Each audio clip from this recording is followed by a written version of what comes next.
In the shadows of royal palaces, behind veils, portraits, and perfectly arranged marriages, lived 30 queens who didn't play by the rules.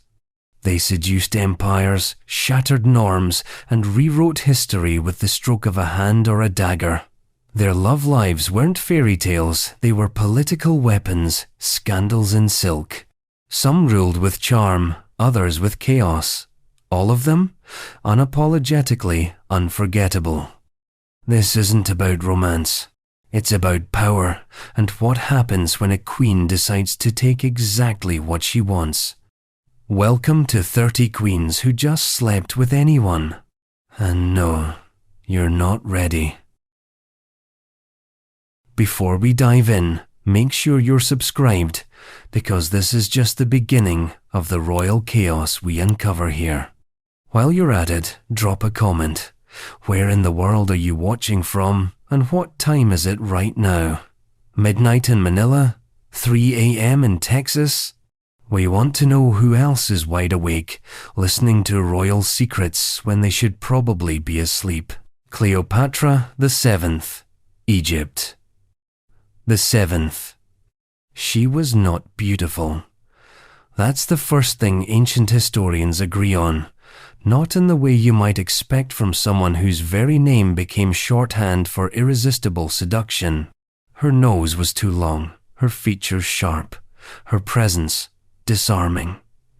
But Cleopatra didn't need to be beautiful. She was far more dangerous than that. What she had was command, the kind that made men forget they had empires to run. Julius Caesar, for instance, the most powerful man in Rome, a hardened warlord, conqueror of Gaul, and future dictator, was reduced to a stammering tourist the moment he met her. And not in some candlelit boudoir, either. She had herself smuggled into his palace, rolled up in a carpet. Theatrical? Absolutely. Effective? Without a doubt. That night changed the course of Roman history and Egypt's fate with it. And it wasn't just Caesar. After his assassination, she did it again. This time with Mark Antony, a man with a chin carved from ambition and a heart permanently stationed in his lower body. Their affair was the stuff of tabloid prophecy, warships with golden sails, drinking contests that lasted days, a royal love cult that may or may not have been a cleverly disguised military alliance. Cleopatra wasn't sleeping with Rome's elite for sport. She was surviving them and playing them. The court back home wasn't exactly cheering. To the Egyptians, she was a goddess. To the Romans, she was something else entirely. A serpent, a sorceress, a foreign queen with too much influence over our good Roman boys. You know, classic xenophobic slander wrapped in the language of virtue and patriotism. Octavian, who would later become Augustus Caesar, played that card for all it was worth. His propaganda machine painted Cleopatra as a lascivious Eastern temptress corrupting Antony, the good Roman general, into betraying his homeland. The truth? She was smarter than both of them. She just didn't have the military to back it up. It's easy to miss the real scandal here. Cleopatra didn't scandalize the ancient world because she had lovers. She scandalized it because she ruled like a man, but did so as a woman who refused to be domesticated. She didn't marry for alliances. She made alliances through intimacy, yes, but on her own terms. That, for both Rome and later historians, was more threatening than anything she ever did in bed. And what did she want, really? Power? Legacy? Maybe. Or maybe just not to become another puppet queen, another footnote in Rome's increasingly bloody script. She had grown up in a palace full of corpses, siblings who turned on each other, fathers who executed daughters. Love wasn't a language spoken fluently in the Ptolemaic dynasty. Control was. Cleopatra turned that chaos into strategy. She didn't wield her sexuality recklessly. She wielded it like a dagger concealed in silk. And she nearly pulled it off. For a moment, just a moment, there was a real chance that Cleopatra and Antony could unite the eastern half of the Mediterranean, check Roman expansion, and build an empire of their own. But Rome doesn't do sharing, it does conquest. And in the end, Octavian won not because he was more clever, but because he had more legions. When the dust settled, Cleopatra's image was no longer hers. Rome wrote her eulogy, Hollywood added eyeliner, and history turned her into a caricature, the queen who slept her way to power. A neat little moral tale for ambitious women. But the truth is this: Cleopatra didn't sleep with anyone. She chose. Strategically, fiercely, and yes, romantically. She gambled everything on the idea that she could control the empire by seducing its generals, and she almost did. The real question isn't how many men she took to her bed. It's how many of them thought they were the ones in charge. And that brings us to another queen, one who came centuries earlier from a land of gold and incense, and who, according to legend, brought an entire caravan just to meet the wisest man on earth. She didn't need to seduce him, she simply asked questions, but the child she left behind would spark a dynasty and a mystery. Queen of Sheba, Makeda, divided by Bilqis. She arrived with questions. Not troops, not threats, not marriage proposals, but riddles. Gold, spices, camels, loaded with incense. She didn't need an army. Her intellect did the heavy lifting. The Queen of Sheba, known variously as Makeda in Ethiopia and Bilqis in Arabia, made her entrance not as a suitor, but as a challenge. Solomon, king of Israel, famed for his divine wisdom and harem of 700 wives, supposedly met his match in her. And depending on which ancient text you prefer, the Hebrew Bible, the Quran, or the Ethiopian Kebra Nagast, what happened next ranges from diplomatic exchange to spiritual awakening to the kind of ancient world flirtation that ends in dynasties. It's easy to forget how much of her story is wrapped in other men's agendas. Solomon's scribes cast her as a kind of exotic curiosity, a foreign monarch intrigued by his divine glow. Islamic traditions were more generous. She was a ruler in her own right, powerful and respected, even if her story ends with her allegedly converting to Solomon's faith. The Ethiopian tradition, however, flipped the script. There, Makeda wasn't just a queen. She was the founder of the Solomonic dynasty, the bloodline that would eventually include Haile Selassie. She didn't merely visit Solomon. She left pregnant with his child, Menelik. A single encounter, perhaps just one night, became the cornerstone of an entire royal lineage, one that ruled Ethiopia for nearly 3,000 years. That's the thing about Sheba's queen.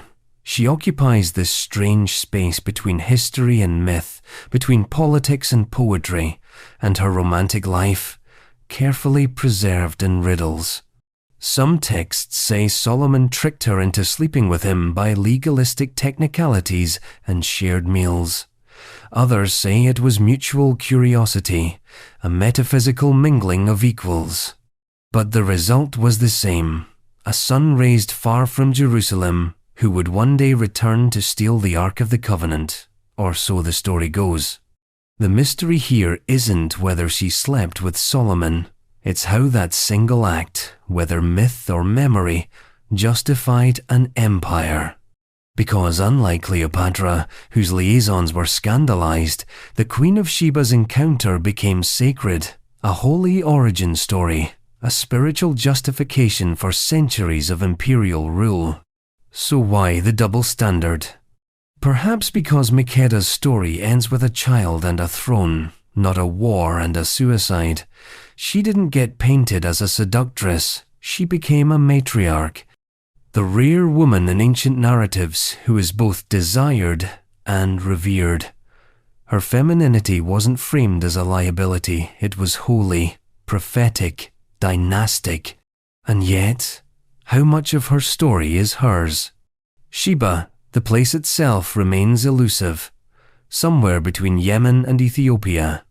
Archaeologists still argue over her kingdom's borders. Historians debate whether she ever existed. But that ambiguity is part of her power. She isn't reduced by evidence. She expands in its absence. She haunts scripture, reappears in dreams, and sits at the crossroads of three major religions. We don't know how she ruled. We don't know what she believed. But we know this: wherever she went, she left with the upper hand. Because to arrive in the court of the world's wisest king with riddles is not the act of a supplicant, it's a test. And speaking of tests, the next queen didn't just test her lovers, she made them fight for the honor, quite literally. In a court where survival meant seduction, loyalty meant violence, and love was a blood sport, she turned romance into ritual.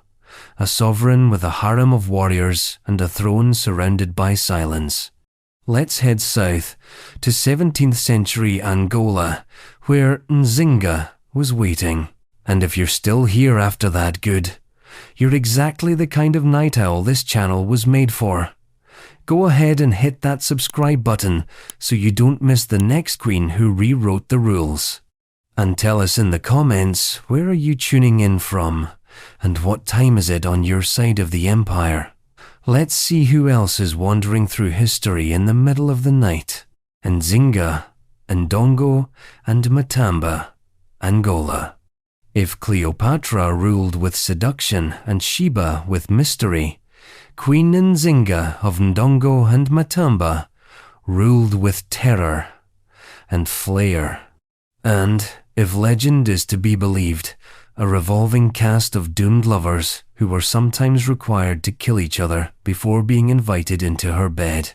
Yes, welcome to Angola in the 1,600 seconds, where European colonizers met their match, not in an army, but in a woman with more psychological range than most Renaissance courts combined. Born into chaos, Nzinga came of age during the brutal Portuguese invasion of the Kingdom of Ndongo. Her brother, the king, struggled to hold the territory. Nzinga, meanwhile, was negotiating with the colonizers on his behalf.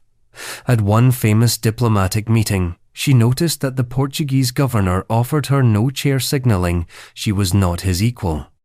So, she calmly ordered one of her servants to kneel and sat on his back. A living throne, a visual metaphor, a permanent scar on colonial arrogance. But diplomacy was only one tool in her arsenal.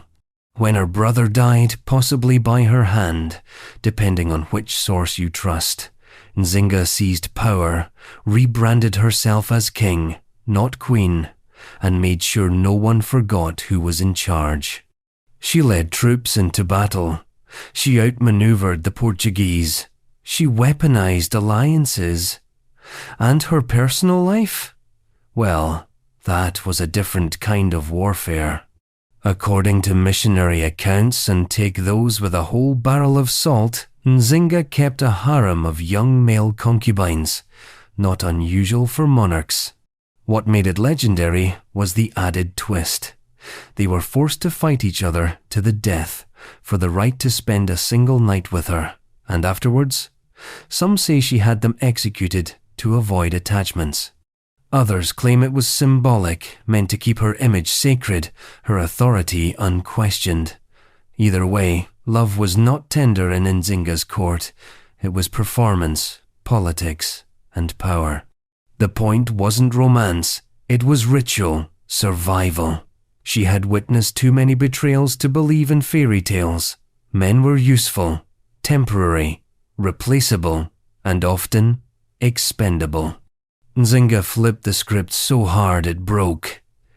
In a world where women were supposed to be passive prizes, she made herself the judge, jury, and executioner of desire.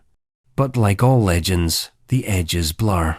Some historians say the more salacious elements of her story were colonial propaganda crafted to make her look savage, monstrous, inhuman, And isn't that convenient? A powerful black woman who outwits European generals, humiliates Catholic priests, and rules for 4 decades. Well, surely she must be a man-eating witch queen, right? Or maybe she played the part they feared because it kept her alive.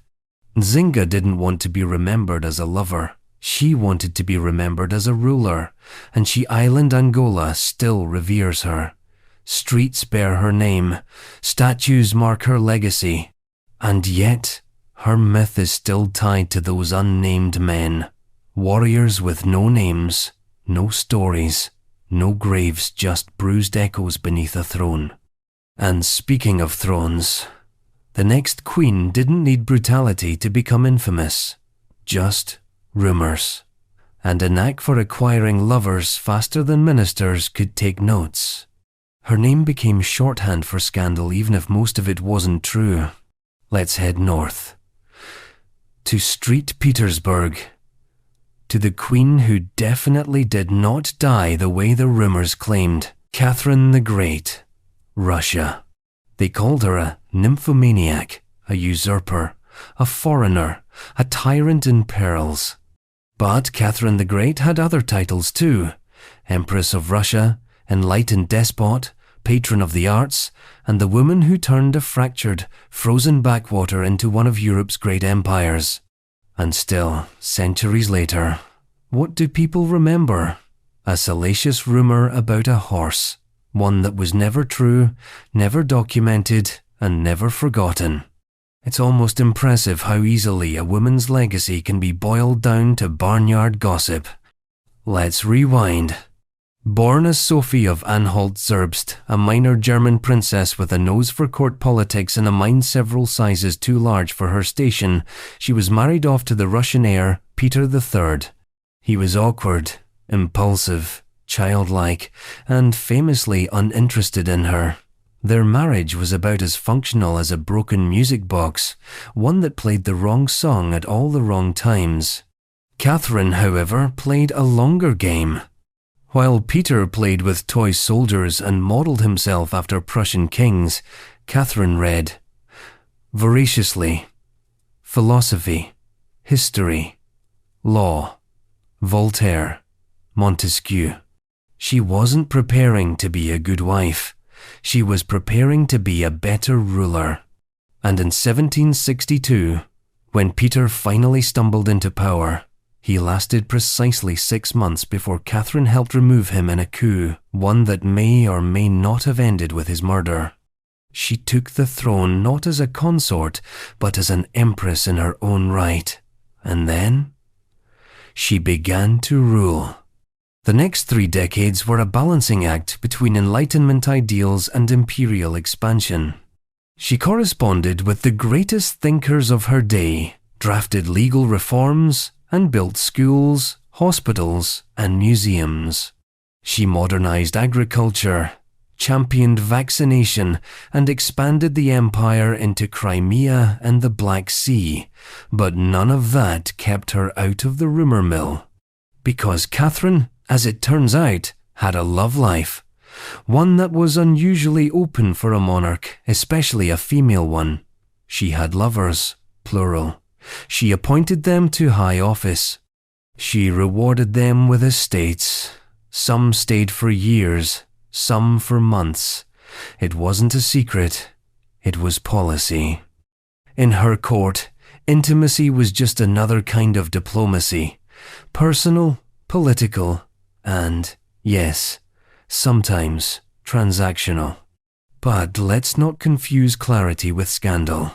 Catherine wasn't sleeping around. She was choosing selectively, often strategically, and always with her own pleasure and power in mind. Her romantic partners were screened, vetted, and often educated. Some were young and idealistic, others seasoned and sharp.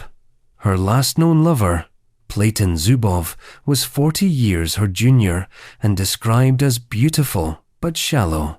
Catherine was 60 and perfectly aware. She didn't need deep conversation. She needed loyalty, and she knew how to inspire it. And that's where the problem starts, because history forgives kings their mistresses. Louis XIV had hundreds. Henry VIII killed his wives. Peter the Great flaunted his affairs. But Catherine, a woman who did the same, she became a punchline, a warning, a walking scandal. It was too much for the delicate egos of European diplomats to bear. A woman who enjoyed power and didn't pretend otherwise. A woman who didn't marry for optics or hide her desires in the shadows. So they invented stories to put her in her place. The infamous horse rumor appeared decades after her death, likely created by French pamphleteers with more misogyny than imagination. No evidence, no witnesses. Just a juicy lie that somehow outlived the libraries she built. Why? Because it worked. Even today, mention Catherine the Great, and someone will crack the same tired joke. The irony, of course, is that she'd probably have laughed too, then taxed your estate and expanded your borders. Catherine didn't just defy expectations, she burned them down and built palaces on the ashes. Her rule wasn't flawless. She cracked down on peasant uprisings. She reinforced serfdom. She favored nobility. But within the walls of the Winter Palace, she carved out a private life that didn't ask for forgiveness. And maybe that's the real reason people couldn't look away. She made her bed and her throne the same place. And that brings us to another woman who also toppled a king. But her affair wasn't strategic. It was personal, passionate, treasonous. And when the dust settled, she ruled not as an empress, but as a mother, dragging the crown behind her like a stolen heirloom. A queen who loved hard, betrayed harder, and made England kneel. Queen Isabella of France. They called her the she-wolf of France. Not because she was vicious, though she certainly could be, but because nothing makes the English more uncomfortable than a foreign queen who knows what she wants and doesn't mind tearing apart a kingdom to get it. Isabella of France arrived in England in 1308 as a teenage bride to King Edward II. She was 12 years old, he was 24. Their union was supposed to mend the fragile relationship between England and France. What it became instead was a royal case study in emotional negligence, political backstabbing, and one of the most infamous love affairs in English history. The problem wasn't just Edward, it was who he preferred. From the start, it was clear that Isabella was not her husband's priority. That honour went to Piers Gaveston, Edward's closest companion and rumoured lover. The king lavished gifts on Gaveston, made him Earl of Cornwall, a title usually reserved for royalty, and even paraded him at court with a sense of intimacy that made nobles bristle and bishops flinch. Isabella, the French princess meant to be the Queen of England, was relegated to the sidelines. But she watched, and she waited. After Gaveston was executed by rebellious barons, an act that sent shockwaves through the monarchy, Isabella gained a brief window of influence. Edward, now humiliated and grieving, turned again to a new favourite, Hugh Despenser, the younger. And with him came an entire regime of cruelty. The Despensers tightened control over the royal court, exiled Isabella's supporters, and stripped her of lands and power. She was mocked, sidelined, and politically strangled. This was not a queen in name only. Isabella knew power. She had grown up watching her father, Philip IV of France, manipulate popes and crush the Knights Templar. She understood leverage. So when the opportunity came, she took it. In 1325, Isabella travelled back to France under the guise of diplomacy, accompanied by her teenage son, the future Edward III. There, in exile, she met Roger Mortimer, a disgraced English nobleman turned fugitive who had escaped from the Tower of London in a daring prison break. He was charismatic, angry, and equally fed up with Edward II. Their partnership was political. Until it wasn't. The affair between Isabella and Mortimer became the talk of both courts. In England, it was treasonous. In France, it was quietly thrilling. Here was a queen not mourning her political misfortune, but actively scheming her return with a lover at her side and an army at her back. In 1326, she invaded England. Invaded. A queen. With her son in tow and Mortimer commanding troops, she marched through the country with astonishing ease. Edward II, abandoned by allies and loathed by the public, was captured alongside the Despensers. One was executed, the other tortured. Edward himself was forced to abdicate in favour of his son. Isabella was now effectively regent ruling on behalf of Edward III, who was still a teenager. And Mortimer? He became the de facto ruler of England, living openly with Isabella at court, signing documents, issuing orders. The scandal was total, a foreign queen and her lover running the kingdom. Every sermon, every whisper, every poem was about them. But power borrowed is never power owned. Edward III, upon coming of age, staged his own coup. Mortimer was arrested and executed in 1330. Isabella was spared out of filial mercy, political necessity, or both, and confined to a luxurious retirement. She lived another 28 years in relative peace, painting, reading, and possibly quietly pulling strings from the background. The she-wolf, muzzled but unbroken. So what do we make of her? Isabella's love affair wasn't a footnote. It was the hinge on which a dynasty turned. Without Mortimer, there would be no deposition, no Edward III, no 100 Years' War. Her passion destabilized a crown, rewrote succession, and reminded the English nobility that queens were not to be trifled with. And yet, she too was turned into a cautionary tale. A woman who loved too boldly, ruled too directly, and didn't know her place. She wasn't a seductress, she was a strategist, and when the time came, she chose a lover who matched her ambition not for comfort, but for conquest. Which brings us to another mother, another queen whose personal life was drenched in blood and ambition. One who didn't just play the Game of Thrones, she made sure her son would win it. A snake charmer in the shadow of Alexander, whose myth and mystery still echo through time. Olympias, Macedonia. If you were Alexander the Great, you had two parents.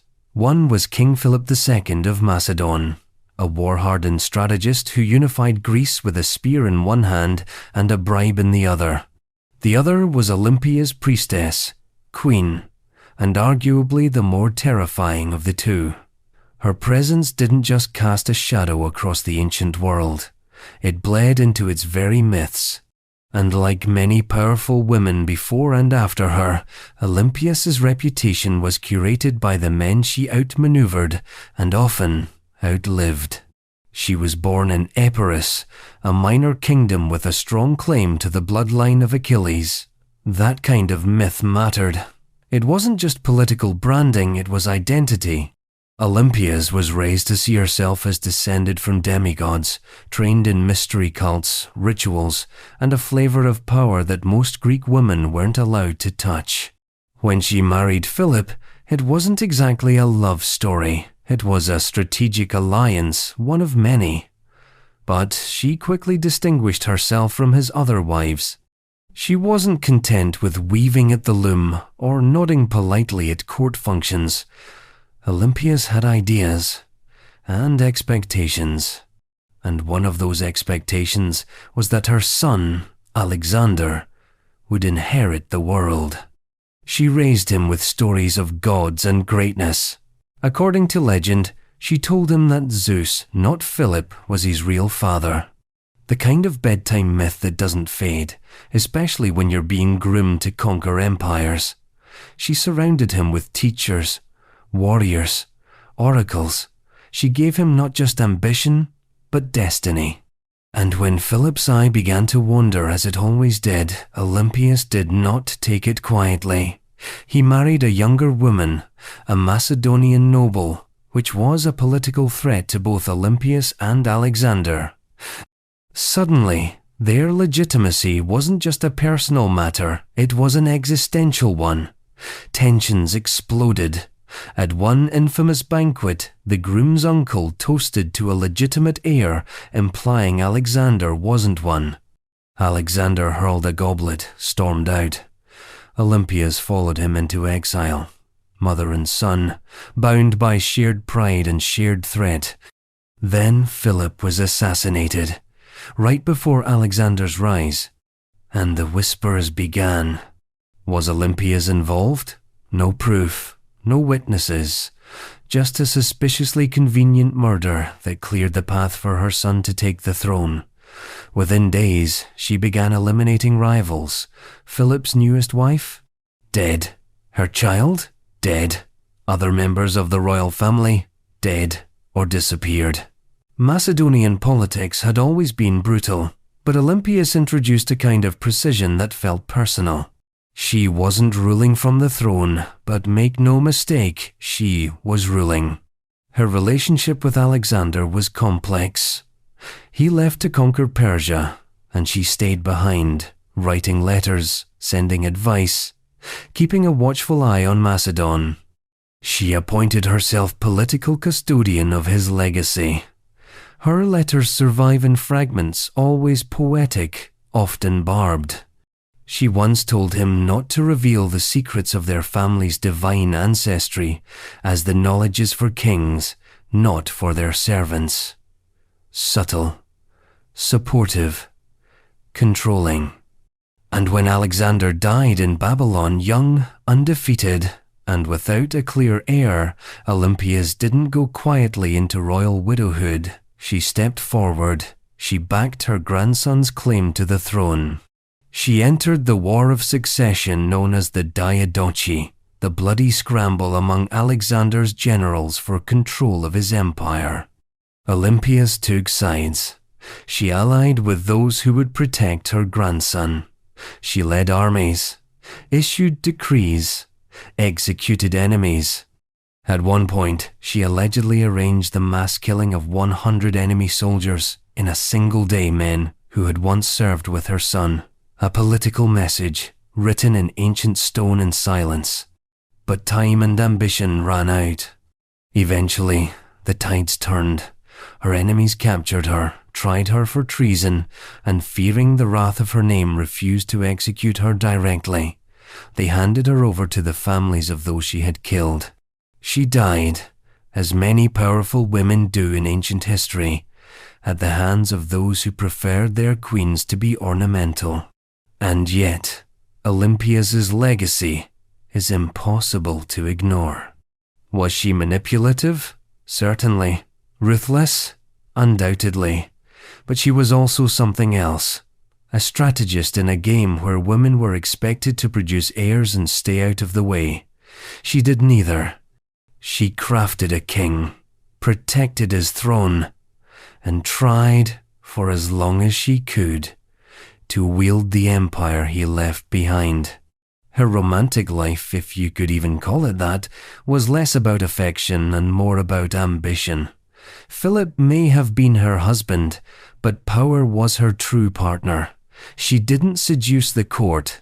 She stared it down until it blinked. And next, we turn to a woman who took the exact opposite path. One whose early life was anything but royal. A woman whose name would rise from the streets of Constantinople and ascend into legend. Because sometimes the Empress isn't born. She's made one whisper, one scandal, one stage at a time. Theodora, Byzantine Empire. In the great gold-plated mosaic of Byzantine history, Theodora shines not because she was polished, but because she wasn't supposed to be there at all. She wasn't born into a dynasty. She didn't come from a house of nobles. She came from the stage. And in 6th century Constantinople, that was less artistic pedigree and more social disqualification. Theodora's early life is wrapped in equal parts myth, moral judgment, and projection. Historians, especially the famously venomous Procopius, love to embellish. In his Secret History, he describes her with a venom usually reserved for defeated enemies and ex-lovers, painting her as scandalous, shameless, and somehow both irresistible and unworthy, which in historical terms usually means powerful women. Not sufficiently apologetic. What we do know, she was the daughter of a bear trainer in the Hippodrome, the Byzantine equivalent of a Colosseum meets reality television. Her father died young. Her mother, desperate to support the family, pleaded with the Green faction, the chariot racing team her husband had worked for, to take them in. When they refused, she switched allegiances to the Blues. It was a seemingly small decision. But the Blues were more than a sports team. They were a political faction, one of the two great tribes of the empire, with loyalties that stretched all the way to the palace. In that moment, Theodora's life shifted toward power. She grew up performing, on stage, in the street, possibly in venues where performance and pleasure blurred. Again, records are vague, contradictory, and dripping with either sanctimony or slander. The line between actress and courtesan in Byzantium was drawn by men with ink-stained knives. But Theodora was more than a role. She was a personality, fierce, intelligent, unapologetic. And eventually, she caught the eye of the man who would become Emperor Justinian. Now, here's where things get unprecedented. Justinian wasn't supposed to marry her. Legally, he couldn't. An imperial edict prohibited senators and high-ranking officials from marrying actresses, so he changed the law. Literally. He rewrote imperial code so he could propose to Theodora. This was not a fling. This was a coronation. She became Augusta Empress of the Eastern Roman Empire. And unlike many consorts, she didn't decorate the throne. She shared it. From the moment she entered the palace, Theodora governed. She was not the voice behind the curtain. She was seated at the table, advising, drafting policy, advocating for women's rights, anti-trafficking laws, protections for former performers. She elevated the very people the empire had written off. In doing so, she also rewrote herself. But power does not arrive without backlash. Procopius, whose venom drips from nearly every account of her, accused Theodora of everything from moral degeneracy to political manipulation. He was scandalized by her rise and furious at her influence. His descriptions were less historical and more psychological projection. What happens when a man watches a woman step into a space he thought was reserved for men in robes and sandals? Yet Theodora didn't flinch. During the Nika riots, an uprising that nearly brought down the empire, Justinian was ready to flee. It was Theodora who stopped him. Her speech, allegedly delivered in full imperial regalia, is still quoted. "Purple makes a fine shroud." Translation: better to die an empress than live a coward. They stayed. They crushed the rebellion. She cemented her place in history. So, was her past real? Was she a former courtesan turned empress? A social climber in silk? Possibly. And it didn't matter, because Theodora didn't spend her reign erasing her origins. She used them. She remembered the women left behind, and she legislated for them. She remembered the insults, and she built laws to silence them. She made the imperial court face the fact that greatness does not always wear a crown from birth. Sometimes it comes up from the mud and demands a throne. Her romantic life, condensed by gossip, inflated by men who couldn't imagine that Justinian might have actually loved her. But the truth is simpler and stranger. He did. He trusted her counsel more than his generals. He relied on her judgment more than his bishops. She wasn't a seduction. She was a partner. When she died relatively young, Justinian was never the same. He reigned for years afterward, but reportedly never took another empress. The seat beside him remained empty, as if still occupied by the girl from the hippodrome who once redefined what royalty could look like. And now, we shift from Constantinople's golden mosaics to a quieter chamber in Alexandria. Another queen, another ruler from Egypt. But this one's story is not painted in grandeur. It's brief, tragic, and punctuated by betrayal. Her reign was short, her marriage shorter, and her end came at the hands of the very man who claimed her. Berenice III, Egypt.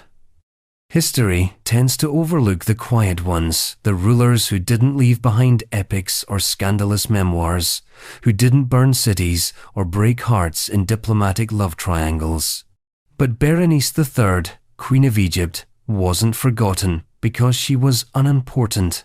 She was forgotten because her story ends the moment she finally seizes real power. She was born into the Ptolemaic dynasty, a family so dysfunctional they made Greek tragedy look like a cheerful sitcom. The Ptolemies were infamous for marrying their siblings, poisoning their children, and occasionally mistaking political intrigue for family bonding. Power was not inherited peacefully, it was fought over at the dinner table. Berenice grew up as both a pawn and a potential threat. Her father, Ptolemy IX, was deposed and reinstated multiple times in a whirl of royal family drama so convoluted it makes Shakespeare's plays seem underwritten. But amidst the chaos, Berenice learned to survive. She was educated, poised, and, above all, patient. At first, she was married off, of course, to consolidate power. Her first marriage was to her uncle, her second, possibly to her cousin. The Ptolemies weren't exactly drawing from a wide pool of suitors. These weren't affairs of the heart, they were calculated moves on a family chessboard soaked in paranoia. But Berenice wasn't content to be just another name in a royal contract. By the time she came of age, she was one of the few surviving royals with a legitimate claim to the throne, and remarkably, one of the few with actual support among the Egyptian people. In a kingdom dominated by Greek overlords and native Egyptian resentment, Berenice had an unusual reputation. She was respected, possibly even liked. In 81 BCE, when her father Ptolemy IX died, Berenice ascended to the throne, alone.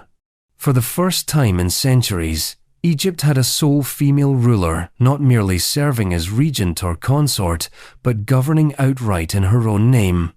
It was a moment of calm in a dynasty defined by chaos.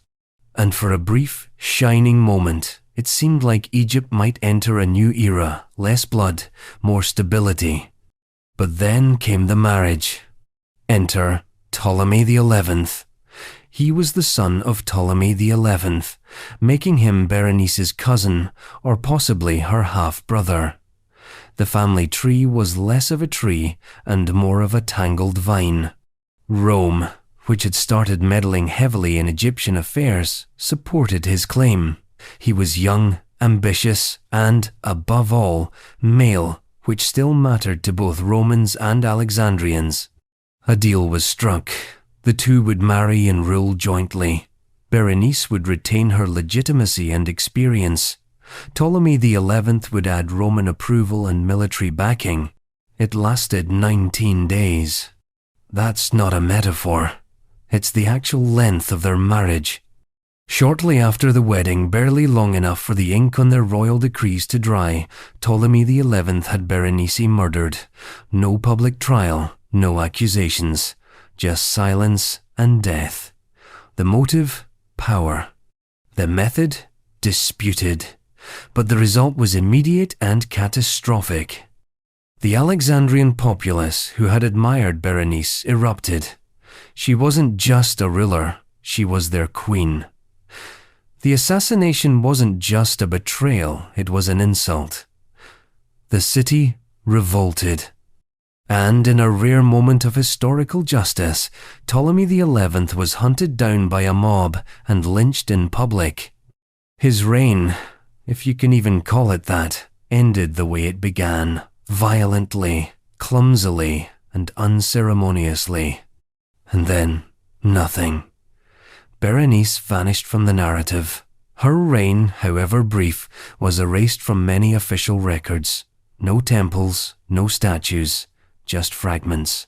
A name here, a mention there. The Ptolemaic dynasty, always obsessed with its own myth, quietly swept her aside in favor of the next ruler. Power moved on.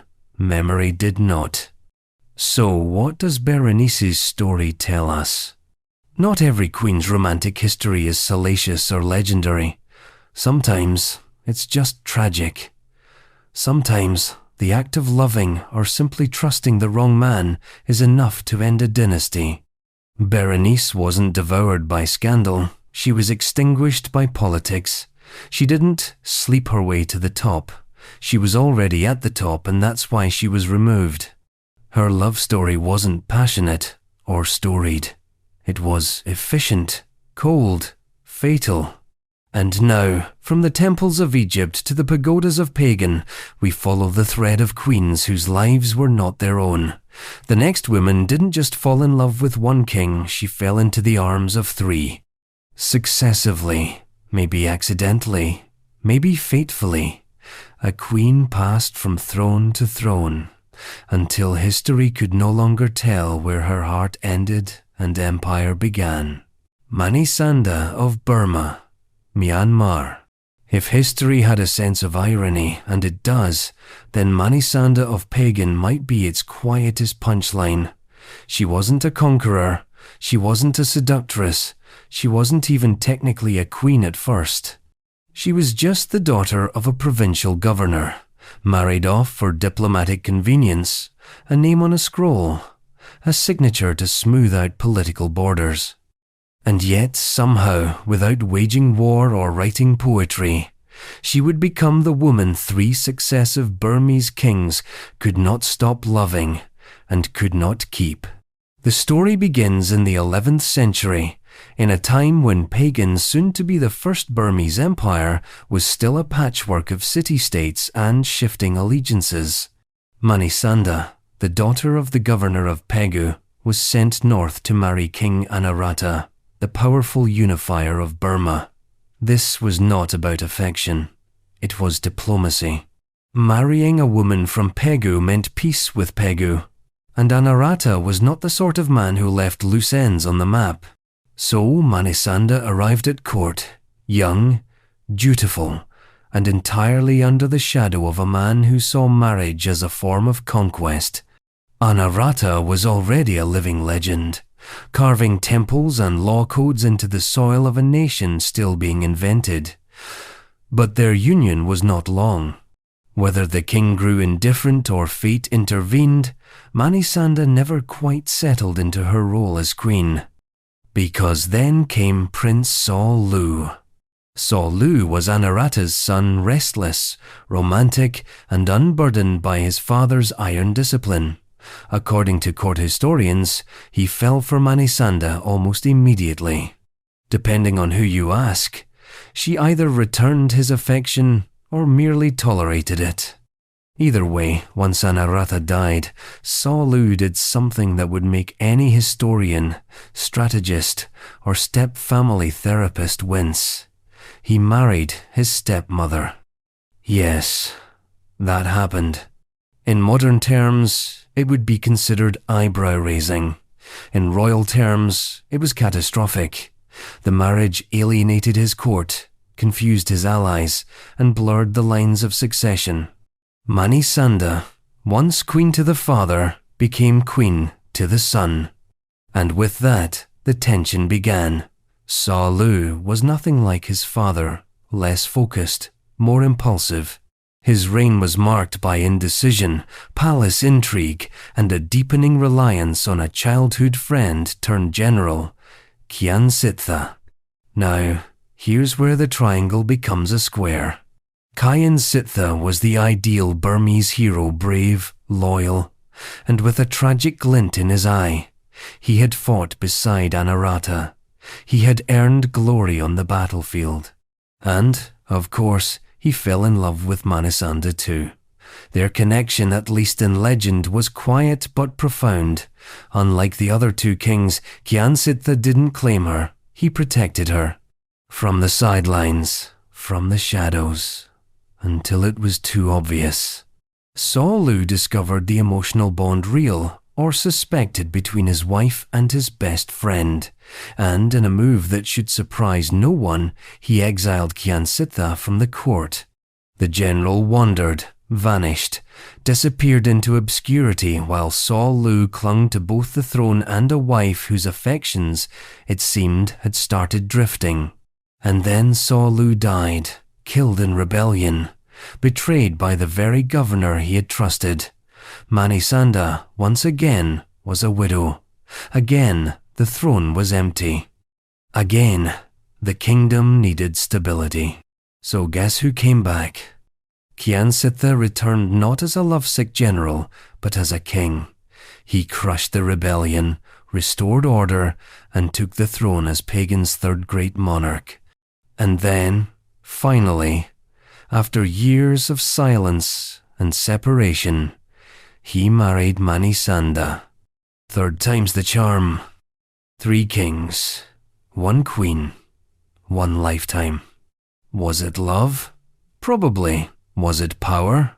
Certainly. Was it strategy? Inevitably. But the strange thing about Manisanda's story is that she doesn't appear to do very much, and yet she changes everything. She moves from one king to another, not as a manipulator, not as a seductress, but as a constant, a living thread between generations of rulers. Every time the throne shakes, she's still standing. Not ruling, exactly, but reigning in a way no title ever captures. Historians struggle with her. There are no declarations from her, no manifestos, no records of grand speeches or decrees, but she is written into every reign she touched. She outlasted wars, outlived kings, and survived being both prize and liability. Her power was soft, elusive, impossible to categorize, which may be why it worked. She wasn't a queen in the way stories like to frame queens, scheming, tragic, or scandalous. She was something more difficult to define, and perhaps more dangerous. Because she didn't need to control the kingdom to shape its fate. And from the lush courts of pagan, we now follow another warrior woman, one who made marriage a literal battle, who turned would-be husbands into training partners, and who refused every man who couldn't pin her to the ground. In the steppes of Central Asia, love was a contact sport. Khutulun, Mongolia, divided by Central Asia. If Manisanda drifted like silk between the thrones of Burma, Khutulun thundered into history on horseback, draped in armor and defiance. Her court was the open steppe, her scepter a bow, and her love life? A contact sport, literally, because in order to marry Khutulun, you had to beat her in a wrestling match. And nobody could. Born in the 1,260 seconds into the royal bloodline of the Mongol Empire, Khutulun was the great-great-granddaughter of none other than Genghis Khan himself. Her father, Kaidu, ruled a large swath of Central Asia and resisted the authority of Kublai Khan, his more famous cousin. Their family was part of the Ogadide line, a splinter faction of the once mighty Mongol Empire, now fractured into competing khanates. It was a brutal time for diplomacy and an even worse time for soft-hearted princesses, which worked out fine because Khutulun had no intention of playing one. From a young age, she trained alongside her brothers in the warrior arts, archery, horseback riding, and wrestling, the traditional Mongol triad of masculine excellence. Khutulun didn't just keep up, she surpassed them.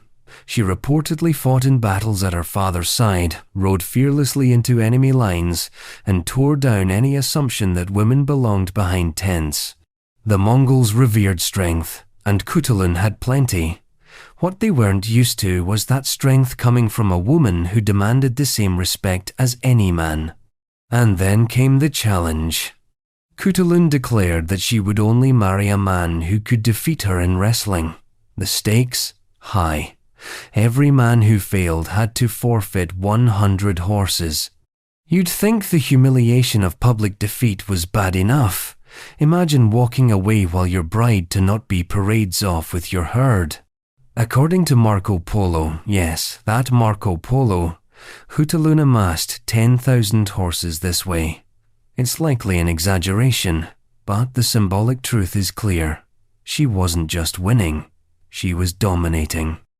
These weren't ceremonial matches. They were real physical contests in front of crowds. Each bout another public reminder that she couldn't be claimed, only respected. And that proved problematic. See, Kaidu, her father, adored her. He reportedly wanted her to succeed him as Khan, an unprecedented move, but Mongol nobility balked at the idea. A woman? As ruler? Even with her battlefield record and bloodline, it was too radical. Her refusal to marry despite endless offers made it worse. Without a husband, she had no male ally to anchor her power in tradition. Without a son, she had no heir to sell to the council. And yet, she held the line. Eventually, sources suggest, she did marry, perhaps to a trusted general, perhaps to a man she actually loved. Some say it was Ghazan, the ruler of Persia, though historians widely doubt this. Her marriage, whenever it happened, seems to have ended the public wrestling challenges. But even then, she didn't disappear into domesticity. She continued fighting in her father's campaigns, and when Kaidu died, she reportedly fought her brothers for succession. She lost. Not in war on paper, she was more qualified than any of her male siblings, but in the court of tribal politics. Her gender, as always, was the stumbling block. She was simply too much of a contradiction. A woman shaped like a king, moving like a general, refusing the script written for her. And that's where Khutulun's story becomes murky. Some say she died young. Others say she lived into old age, mentoring future queens and warriors. What's certain is that after her death, her name faded from the Mongol chronicles. She wasn't erased completely, but she was folded into legend. Her real power diluted by time, her image recycled into myth. Centuries later, her story would inspire elements of Turandot, the opera by Puccini, except in Turandot, the princess's refusal to marry is painted as icy, cruel, something to be tamed by the right man. A misunderstanding of Khutulun's ethos entirely. She didn't reject marriage because she hated men. She rejected submission. She made love and war the same challenge. If you wanted her, you had to earn her. Not with flattery, not with wealth, with strength. And no one ever did. Now, from the wild expanse of Central Asia, we pivot sharply east of Eden into the ancient stone carvings and high palaces of Assyria, where another queen awaits. Not a warrior, not a wrestler, but something stranger. A woman whose legacy exists almost entirely in myth. She didn't fight on battlefields. She lingered in legends. She didn't rule with horses or husbands, but with echoes. Shammuramat, Semiramis, Assyria. There are queens who ruled. There are queens who conquered. And then there's Shammuramat, better known by her mythologized name. Semiramis, a queen who may have done both, or neither, depending on who you ask. She exists in that delicate historical purgatory where fact and legend blur into one another until the figure becomes a silhouette painted with contradictions. Here's what we do know. Shammuramat was a real historical figure. She lived during the 9th century BCE and was the wife of Shamshi-Adad V, king of Assyria, an empire known less for its romantic storytelling and more for its habit of grinding neighboring civilizations into dust. After her husband's death, Shammuramat assumed an unprecedented role. She didn't merely mourn, she ruled. Her son, Adad-nirari III, was still too young to govern. So Shammuramat stepped in not as a silent regent hiding behind court officials, but as a sovereign in all but name. For 5 years, her name appeared beside her son's in royal inscriptions. She issued edicts. She may have led military campaigns. She commissioned temples and public works. In a brutal, patriarchal empire where queens were expected to fade into ceremonial roles, Shammuramat wrote herself into stone. And then, silence. After her son came of age, her name vanishes from official records. Not unusual, perhaps, but telling. Assyrian historians weren't known for generosity when it came to powerful women. The narrative simply moves on. Until, centuries later, the Greeks pick up her story and turn her into something else entirely. Enter Semiramis. In the classical imagination, Shammuramat morphs into a near-mythical queen of impossible achievements. According to Herodotus, Diodorus, and other ancient writers, Semiramis didn't just govern Assyria, she built it. She allegedly founded Babylon, constructed its legendary hanging gardens, and led military campaigns as far as India. She was said to have conquered Libya, Egypt, and Ethiopia. She built cities, carved mountains, and slept with kings before killing them. And if that sounds familiar, it should. It's the standard script for how ancient male writers dealt with women they didn't quite know what to do with. Make them legends. Then accuse them of excess.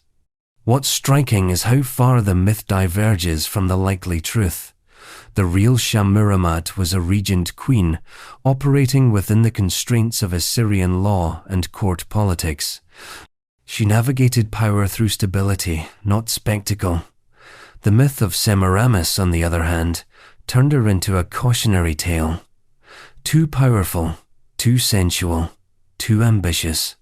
She became the archetype of the dangerous Eastern queen, the forerunner to Cleopatra, Catherine, and every woman history couldn't quite domesticate.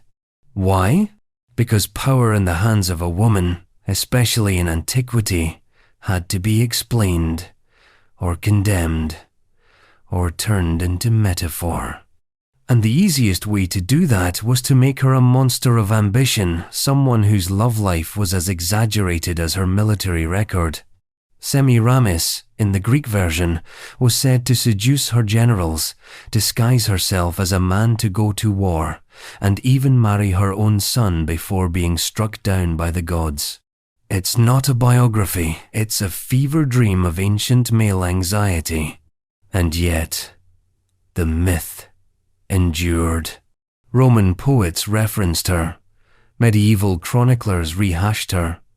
Renaissance painters immortalized her. In each version, she was slightly different: warrior queen, enchantress, builder, tyrant, but always the same archetype. A woman who stepped beyond the bounds of acceptable femininity and dared to claim a crown for herself. Her love life, like her rule, is more fiction than record.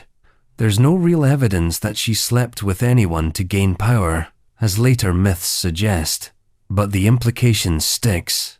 A woman that powerful must have used seduction, because what else could explain her rise? Competence, intelligence, strategy? Those aren't tidy answers. So what's left of Shammuramat beneath the legend of Semiramis? A woman who for 5 years held together one of the most militarized empires in history. A queen who operated in the shadows of palaces, temples, and patriarchs, and yet carved her name into the oldest stone we have. A figure whose real power was so threatening, The only way to make sense of it was to mythologize it. And maybe that's the point. Sometimes, history buries powerful women under layers of scandal and storytelling, not to celebrate them, but to contain them. And in doing so, it reveals more about the fears of the writers than the women they write about. Next, we pivot to another queen from the same continent, one whose romantic legend also made its way into myth, only this time from a very different direction. Her rule was brutal, revered, and deeply misunderstood. And she didn't just make kings kneel, she made them die trying. Nzinga Angola divided by Africa. If you're looking for a queen who defied empires, burned treaties, and redefined royalty while standing barefoot on a battlefield, then prepare yourself for Queen Nzinga of Ndongo and Matamba. She didn't just rule kingdoms, she warred with empires. She didn't just defy conventions, she broke them, bent them, and then made them kiss her feet. And somewhere in the storm of power politics, guerrilla warfare, and colonial resistance was her bedroom, a battlefield of its own. Nzinga, also spelled Nzinga, was born in 1583 into the royal family of the Kingdom of Ndongo in what is now modern-day Angola. She came of age at the dawn of European colonization when the Portuguese were spreading across the African coast like wildfire, demanding conversions, land, and slaves. For African kingdoms, it was a moment of either submission or survival. Nzinga chose survival, and then she turned it into strategy. When her brother, Ngolo became king, he inherited a kingdom on the brink plagued by slave raids, internal rebellions, and a Portuguese colonial force hungry for new territory. Nzinga quickly became his emissary, diplomat, and enforcer. In 1622, she was sent to negotiate with the Portuguese governor in Luanda. The story of what happened at that meeting has become legend. Upon arrival, she found no chair had been provided for her, a subtle power play she was expected to stand, while the governor sat, signaling her inferiority. Nzinga didn't flinch. She motioned to one of her attendants, who immediately dropped to their knees and offered their back as a human seat. She sat, eye level with her adversary. She wasn't there to plead. She was there to negotiate as an equal. And she did. The meeting ended in a temporary peace treaty. She even agreed to be baptized, a political move, not a spiritual one, and took the name Ana de Souza after the governor's wife. That same year, she returned home. By the next, her brother was dead. The cause? Officially suicide. Unofficially? Unclear. But what was clear was that Nzinga seized the throne. Her claim wasn't without controversy. She was a woman in a patriarchal society. Her rivals accused her of witchcraft, betrayal, and arrogance. But Nzinga, ever the tactician, silenced them with two weapons: violence and charisma. She restructured her military. She built alliances with displaced peoples. And most notably, she took the unthinkable step of declaring herself king. Not queen, styling herself as Ngola Nzinga, sovereign ruler, with no male authority above or beside her. And then came the Portuguese. For the next 4 decades, Nzinga waged a relentless campaign against colonial forces. Her warfare was asymmetric, brutal, and deeply intelligent. She used the terrain to her advantage, led troops personally, and shifted alliances like a grandmaster moving chess pieces. When Portugal allied with rival tribes, she turned enemies into informants. When her army faltered, she regrouped and retaliated. She didn't just fight with her people, she fought as them.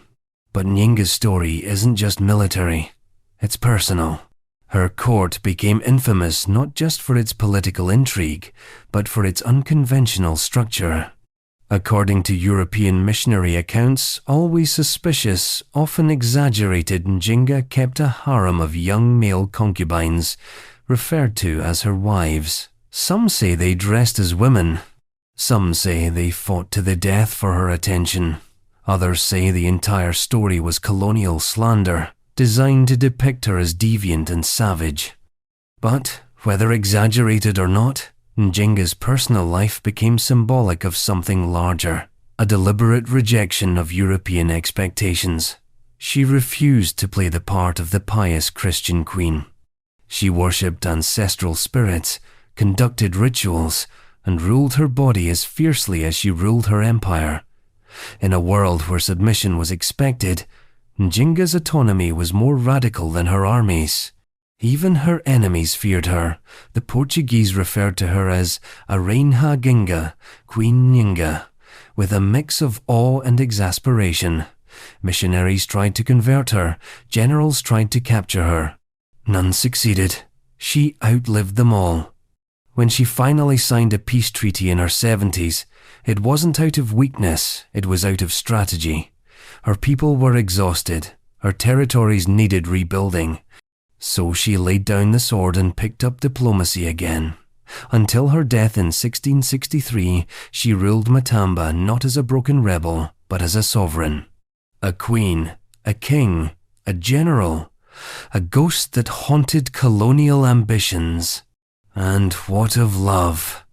If Nzinga loved anyone, it was her kingdom. Her consorts were footnotes. Her true intimacy was with power malleable, unpredictable, fiercely defended. She was not a lover in the classical sense. She was a sovereign who redefined intimacy as sovereignty over her own choices, her own body, her own bloodline. And so, from the jungles of Angola, we pivot back to Constantinople, where another woman named Theodora waits in the wings. But this one isn't standing in the theatre spotlight. She's standing in the echoes of the first Theodora, centuries later, trying to climb the same imperial ladder, only to find it greased with history, scandal, and the slippery slope of reputation. Empress Theodora, revisited for her background. When a name resurfaces in history, it's rarely by accident. And when the name is Theodora again, you can be sure that someone, somewhere, was either trying to invoke power, escape a past, or rewrite a legacy. The first Theodora, the performer turned empress, left a shadow so large it stretched across centuries. This second Theodora, she stepped into that shadow. And just like her namesake, she refused to stay quiet.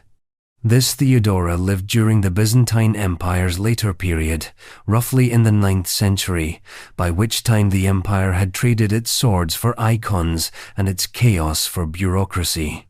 The politics of this age weren't fought in chariot riots or lavish orgies, but in monasteries, treaties, and behind the veils of imperial etiquette.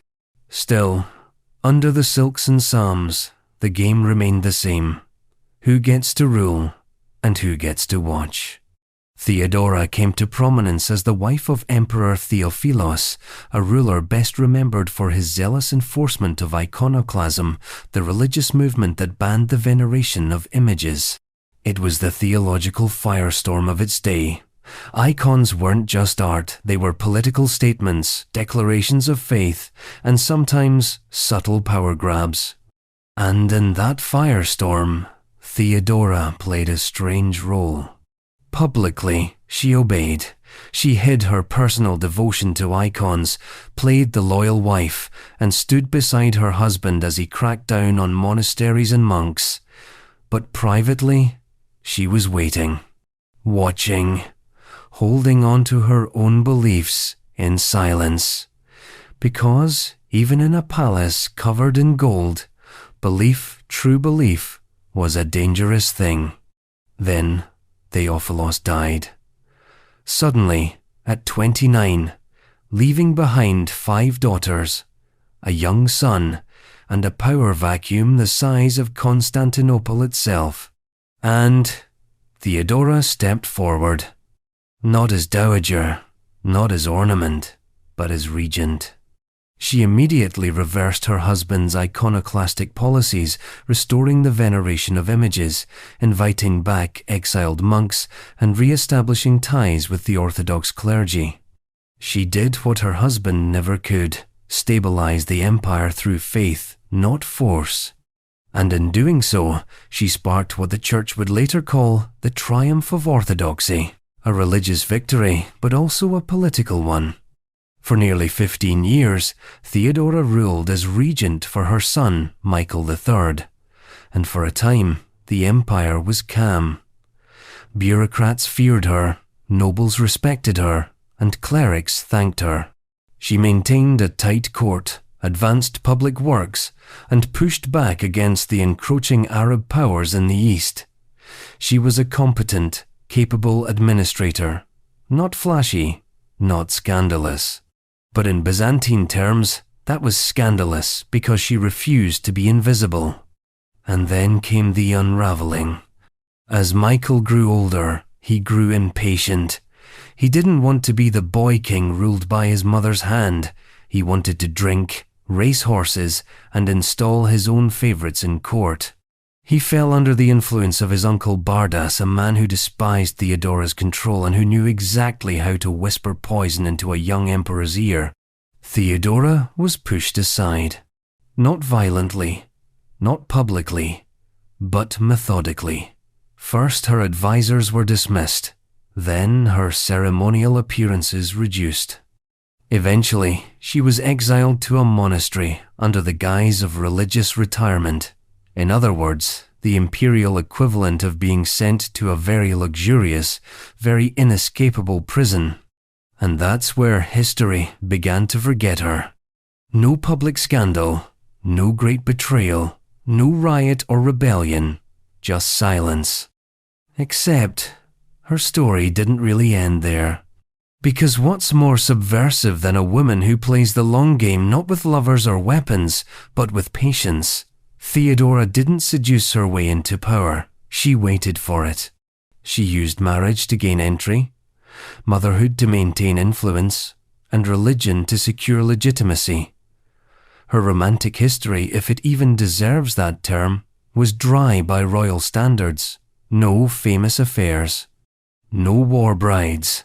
No bloody love triangles.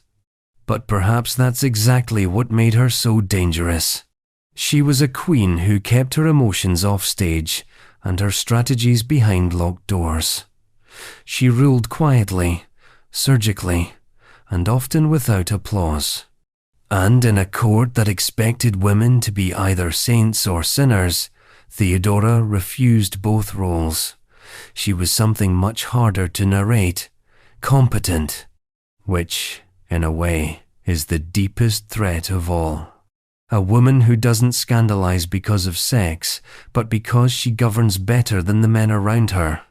From the hushed chambers of Byzantium, we now step into something more ambiguous, half legend, half spectacle. A woman remembered not for what she did, but for what she didn't wear. Her name conjures nudity on horseback and whispers of rebellion. Maybe none of it happened, maybe all of it did.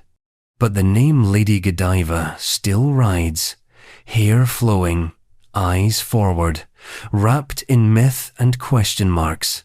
Lady Godiva. She's the naked lady on a horse. That's the image, isn't it? That's the only thing most people know about her.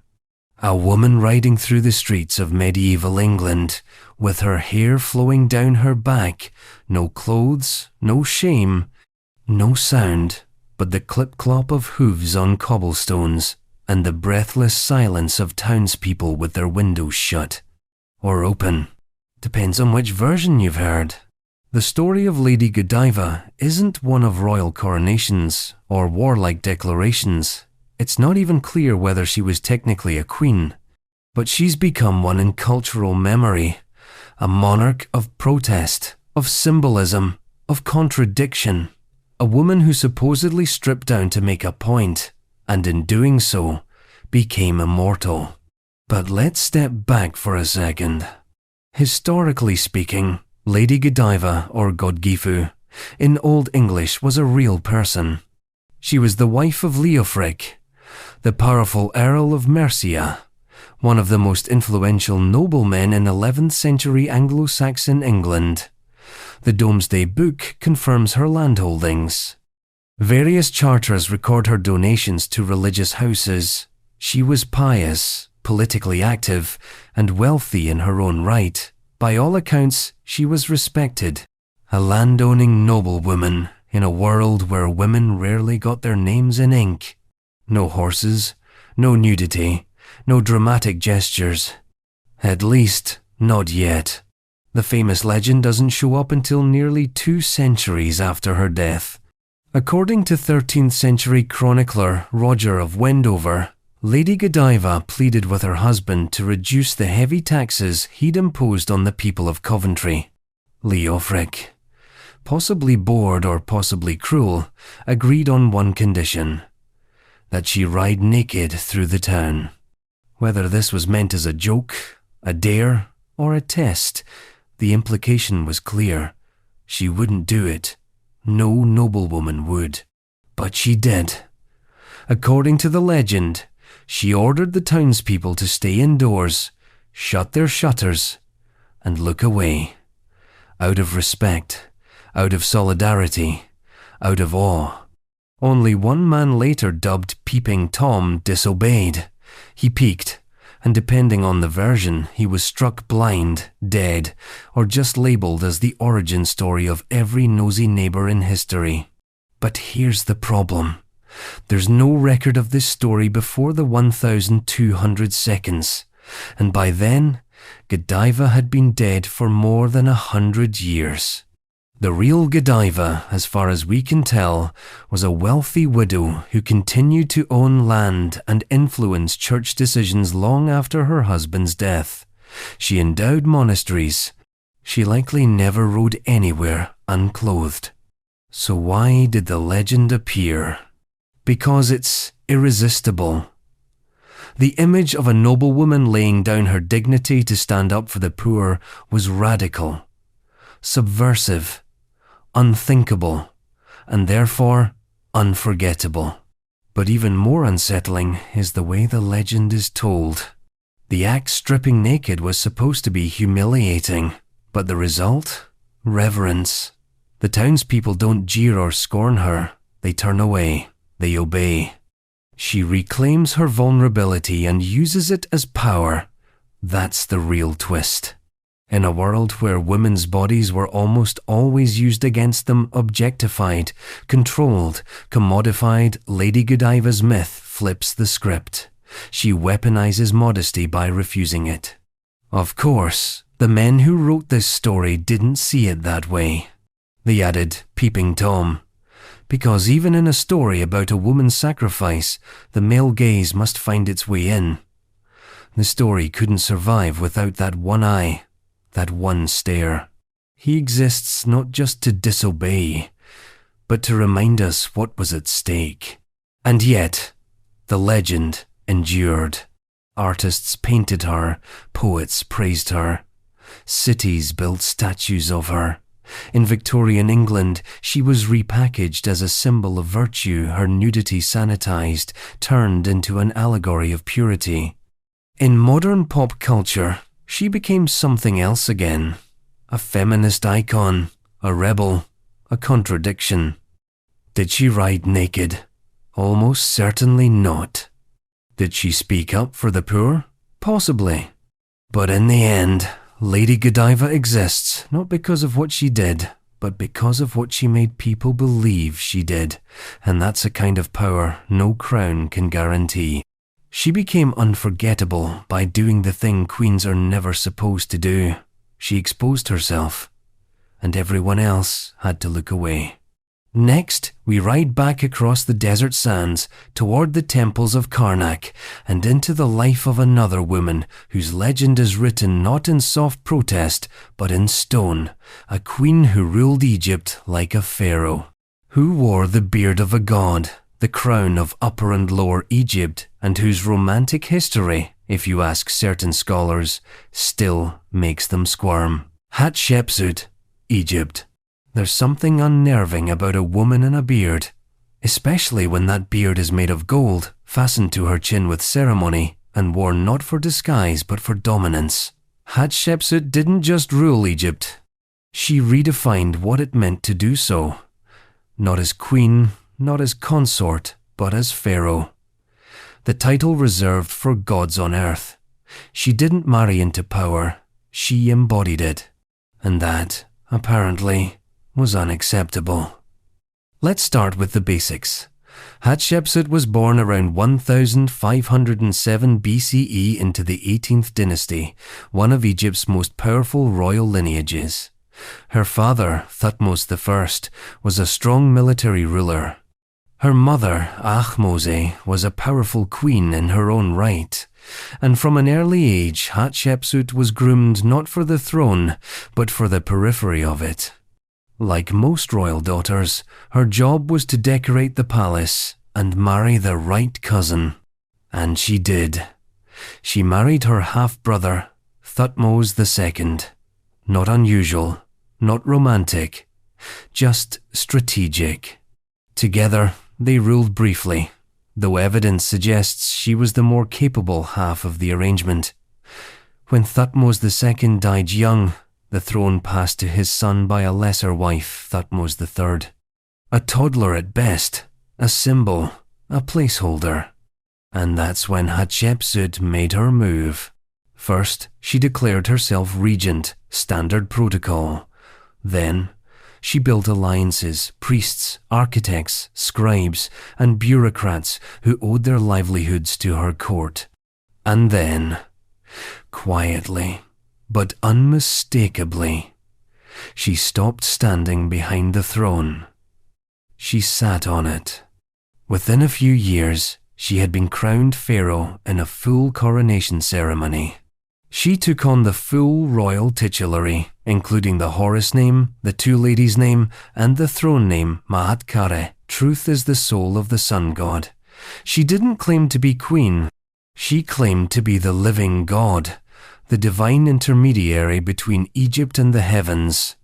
And then, she put on the beard. Symbolic, of course. The false beard was a ceremonial fixture of pharaohs, but on Hatshepsut, it was more than costume. It was confrontation. A woman, dressed in the visual language of male authority, not to pass as a man, but to redefine what a ruler could be. So naturally, centuries of historians have been asking the same question. Why? And more specifically, who was she in love with? Because heaven forbid a woman ascend to absolute power without a romantic motive. The most persistent theory centers around Senenmut, a commoner turned court official who rose rapidly through Hatshepsut's ranks. He was her steward, her architect, her advisor. He was given unprecedented honors, his name carved into temples, his statue placed near hers, his tomb located disturbingly close to hers. Some of the more enthusiastic archaeologists even point to a bit of graffiti found in a remote tomb, depicting a woman in pharaonic regalia being intimately admired by a man presumed to be Senenmut. Scandalous? Sure. Conclusive? Not even remotely. The truth is, we don't know. We have no letters, no poetry, no confessions scratched into limestone, just proximity, power, and silence. The kind of silence that fills a temple when the statue of a god is carried through it. If there was love, it was private. If there was a scandal, it never left the walls. If Senenmut and Hatshepsut were lovers, they were also co-conspirators in something far more dangerous, a queen who dared to rule as a god-king, and a man who helped her get there. But perhaps the obsession with her love life is just a misdirection. Because Hatshepsut's true legacy isn't her romance, it's her architecture. She didn't wage wars, she built monuments, temples, obelisks. Her mortuary temple at Deir el-Bahri still stands today, carved into the cliffs, glowing at sunrise like the face of a god. She commissioned expeditions to the land of Punt, bringing back incense, exotic animals, and myrrh trees, yes, actual trees that she had planted in her temple gardens. Trade flourished. The arts soared. Egypt basked in one of its most stable, prosperous periods. And then she vanished. Not in life she ruled for over 20 years, but in history. After her death, someone tried to erase her. Her images were defaced, her cartouches were chiseled out, her statues were smashed or buried. The official records rebranded her reign as an inconvenient hiccup between real kings. Why? Some blame Thutmose III, the once infant heir who eventually reclaimed the throne. Others blame the priests, the bureaucracy, the story. A woman had ruled, successfully, as a man. And the system couldn't absorb it. So her story was buried literally, and centuries later it was excavated, dusted off, and questioned. Was she really that powerful? Was she really that independent? Surely there was a man behind it all? Surely. And now, from the sands of Egypt, we cross into the forbidden court of the only woman in Chinese history to wear the yellow robe and sit on the dragon throne. A former concubine turned empress, turned emperor, turned legend. And her rise was as subtle as a knife in the dark. Empress Wu Zetian. In imperial China, the throne was a sacred thing built not only of jade and gold, but of rigid expectations. It was reserved for the son of heaven, not the daughter, for men, not women. At best, an empress could rule behind a silk screen, whispering orders into her husband's ear. At worst, she could be banished, silenced, or quietly poisoned. And then along came Wu Zetian. She didn't just whisper behind the throne, she sat on it, alone, in full imperial regalia. She didn't rule as empress consort, or even as empress dowager. She ruled as emperor. The only woman in 3,000 years of dynastic Chinese history to do so in her own name. And for that, she has been called every name in the book. Ambitious, dangerous, poisonous, seductive, never just capable.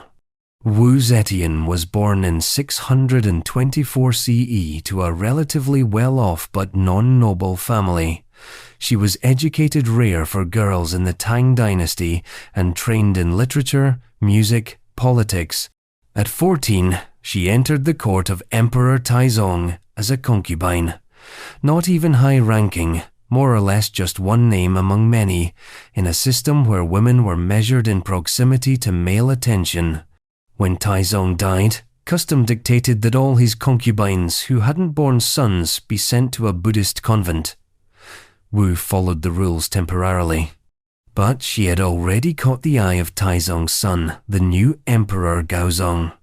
So she left the convent, some say with help, and re-entered the palace this time as his concubine.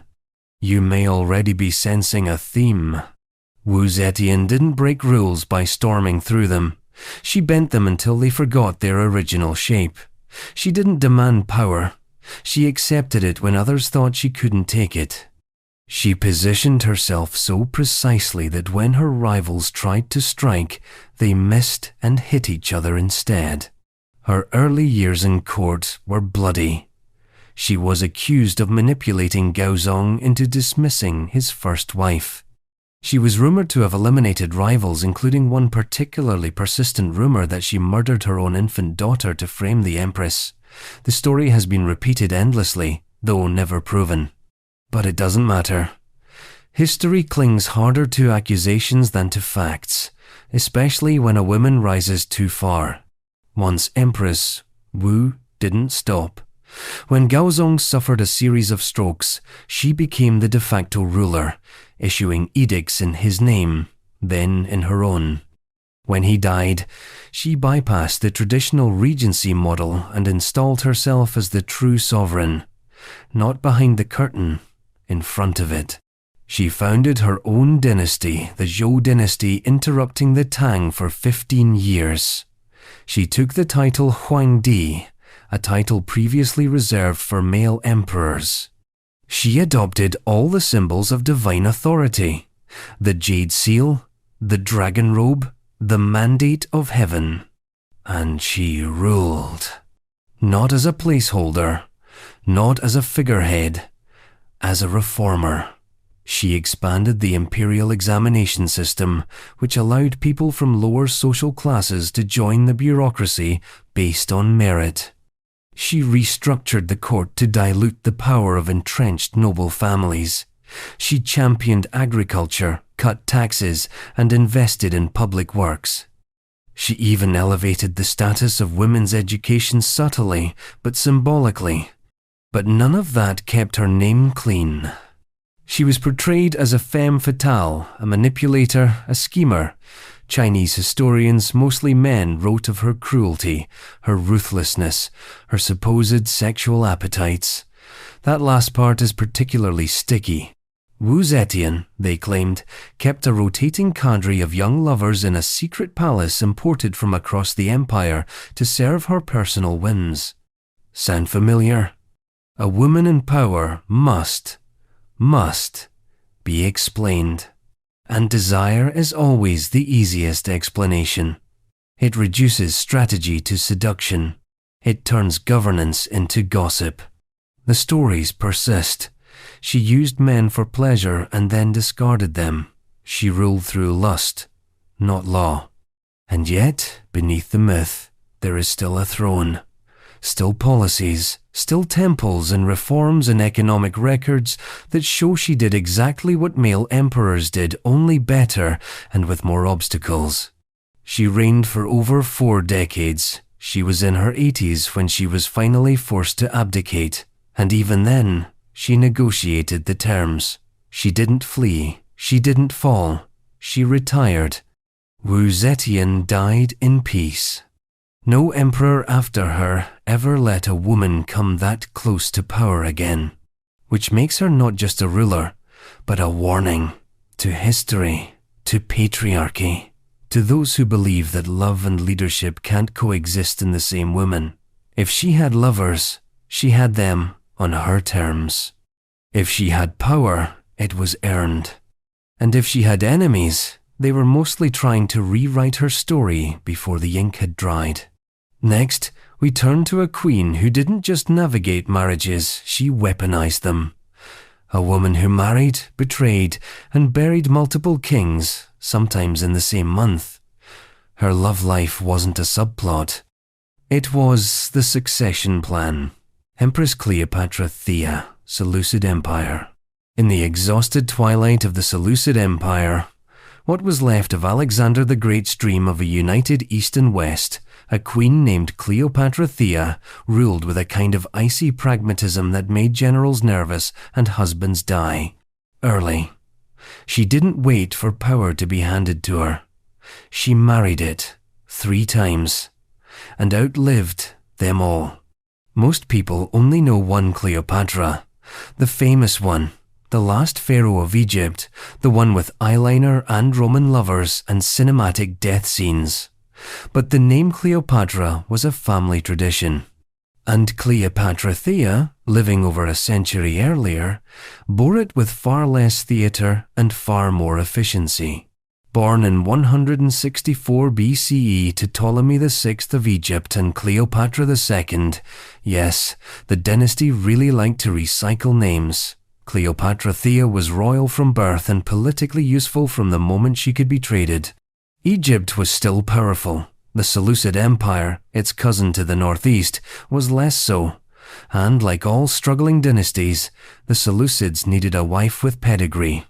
Enter Thea, a teenage girl with Egyptian blood and a Ptolemaic education, married off to cement peace.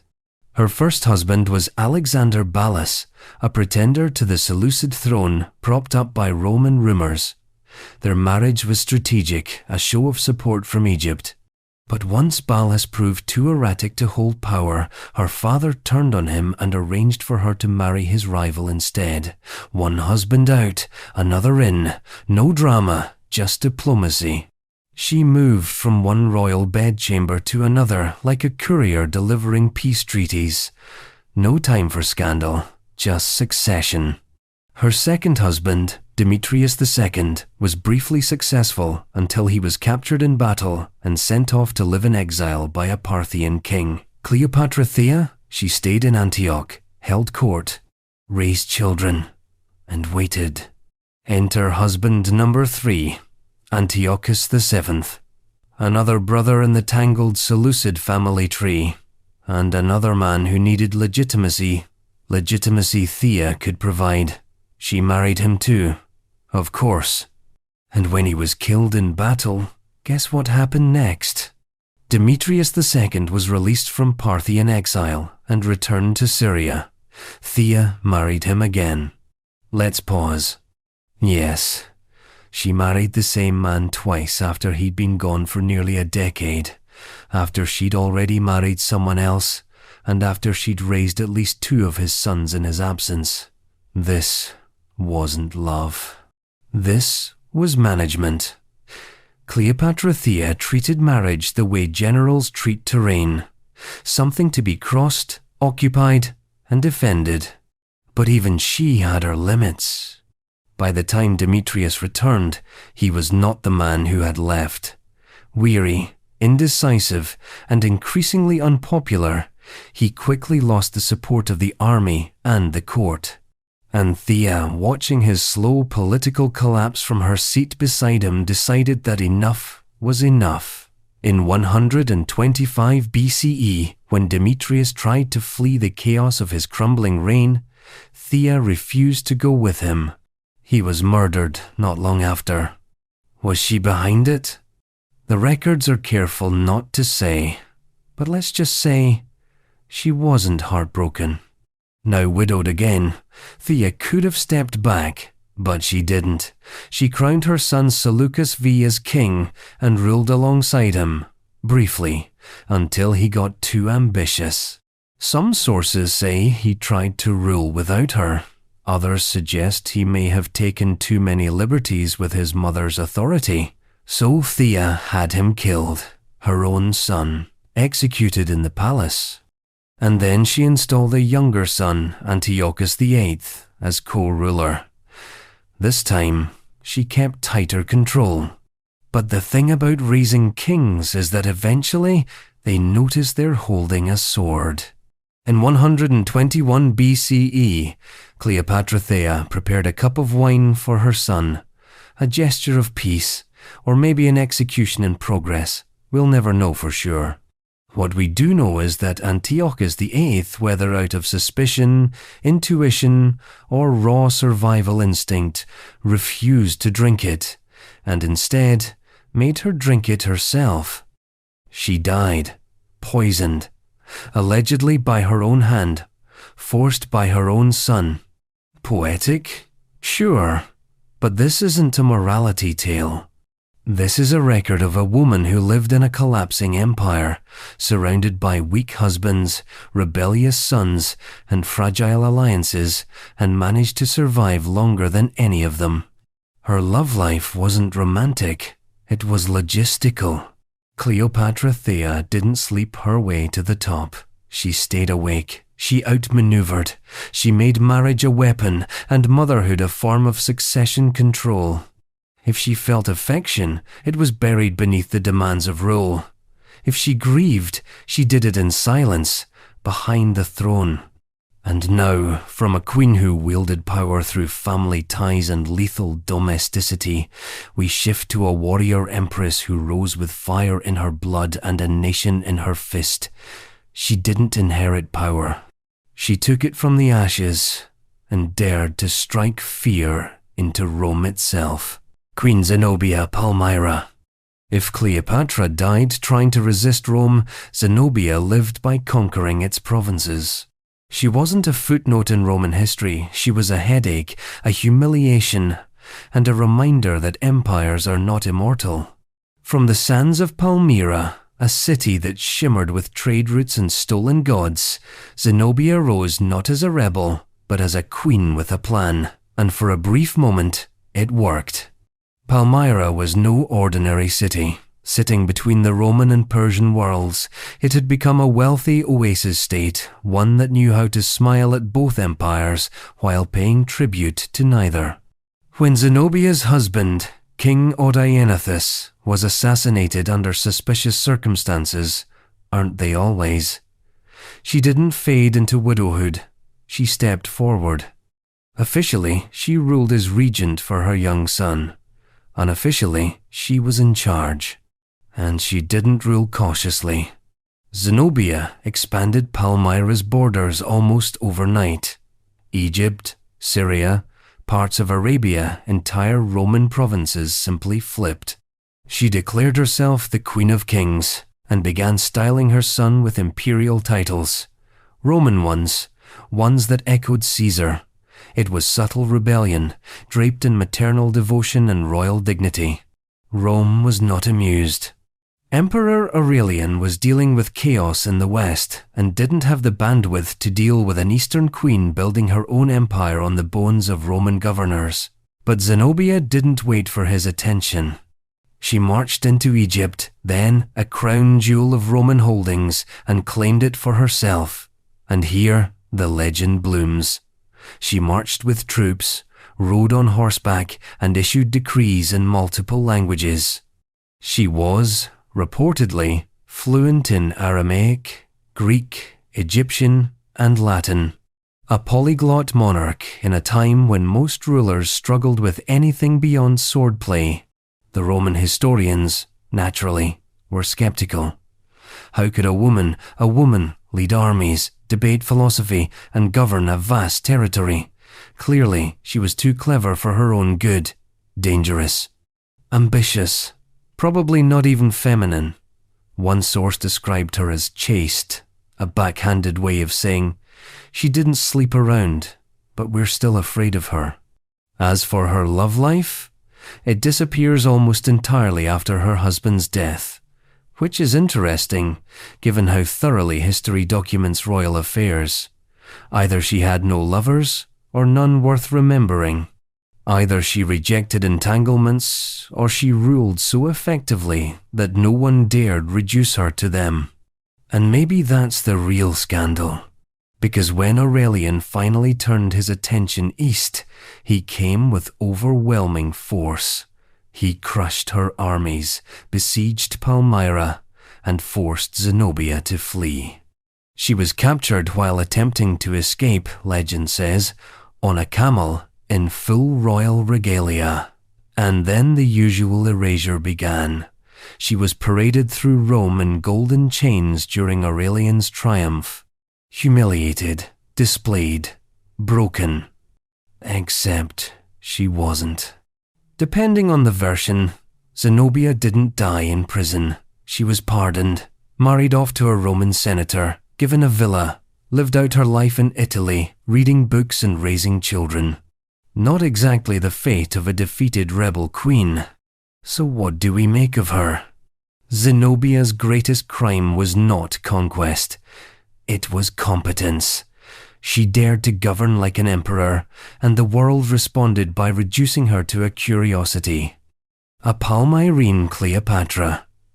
As if she needed the comparison.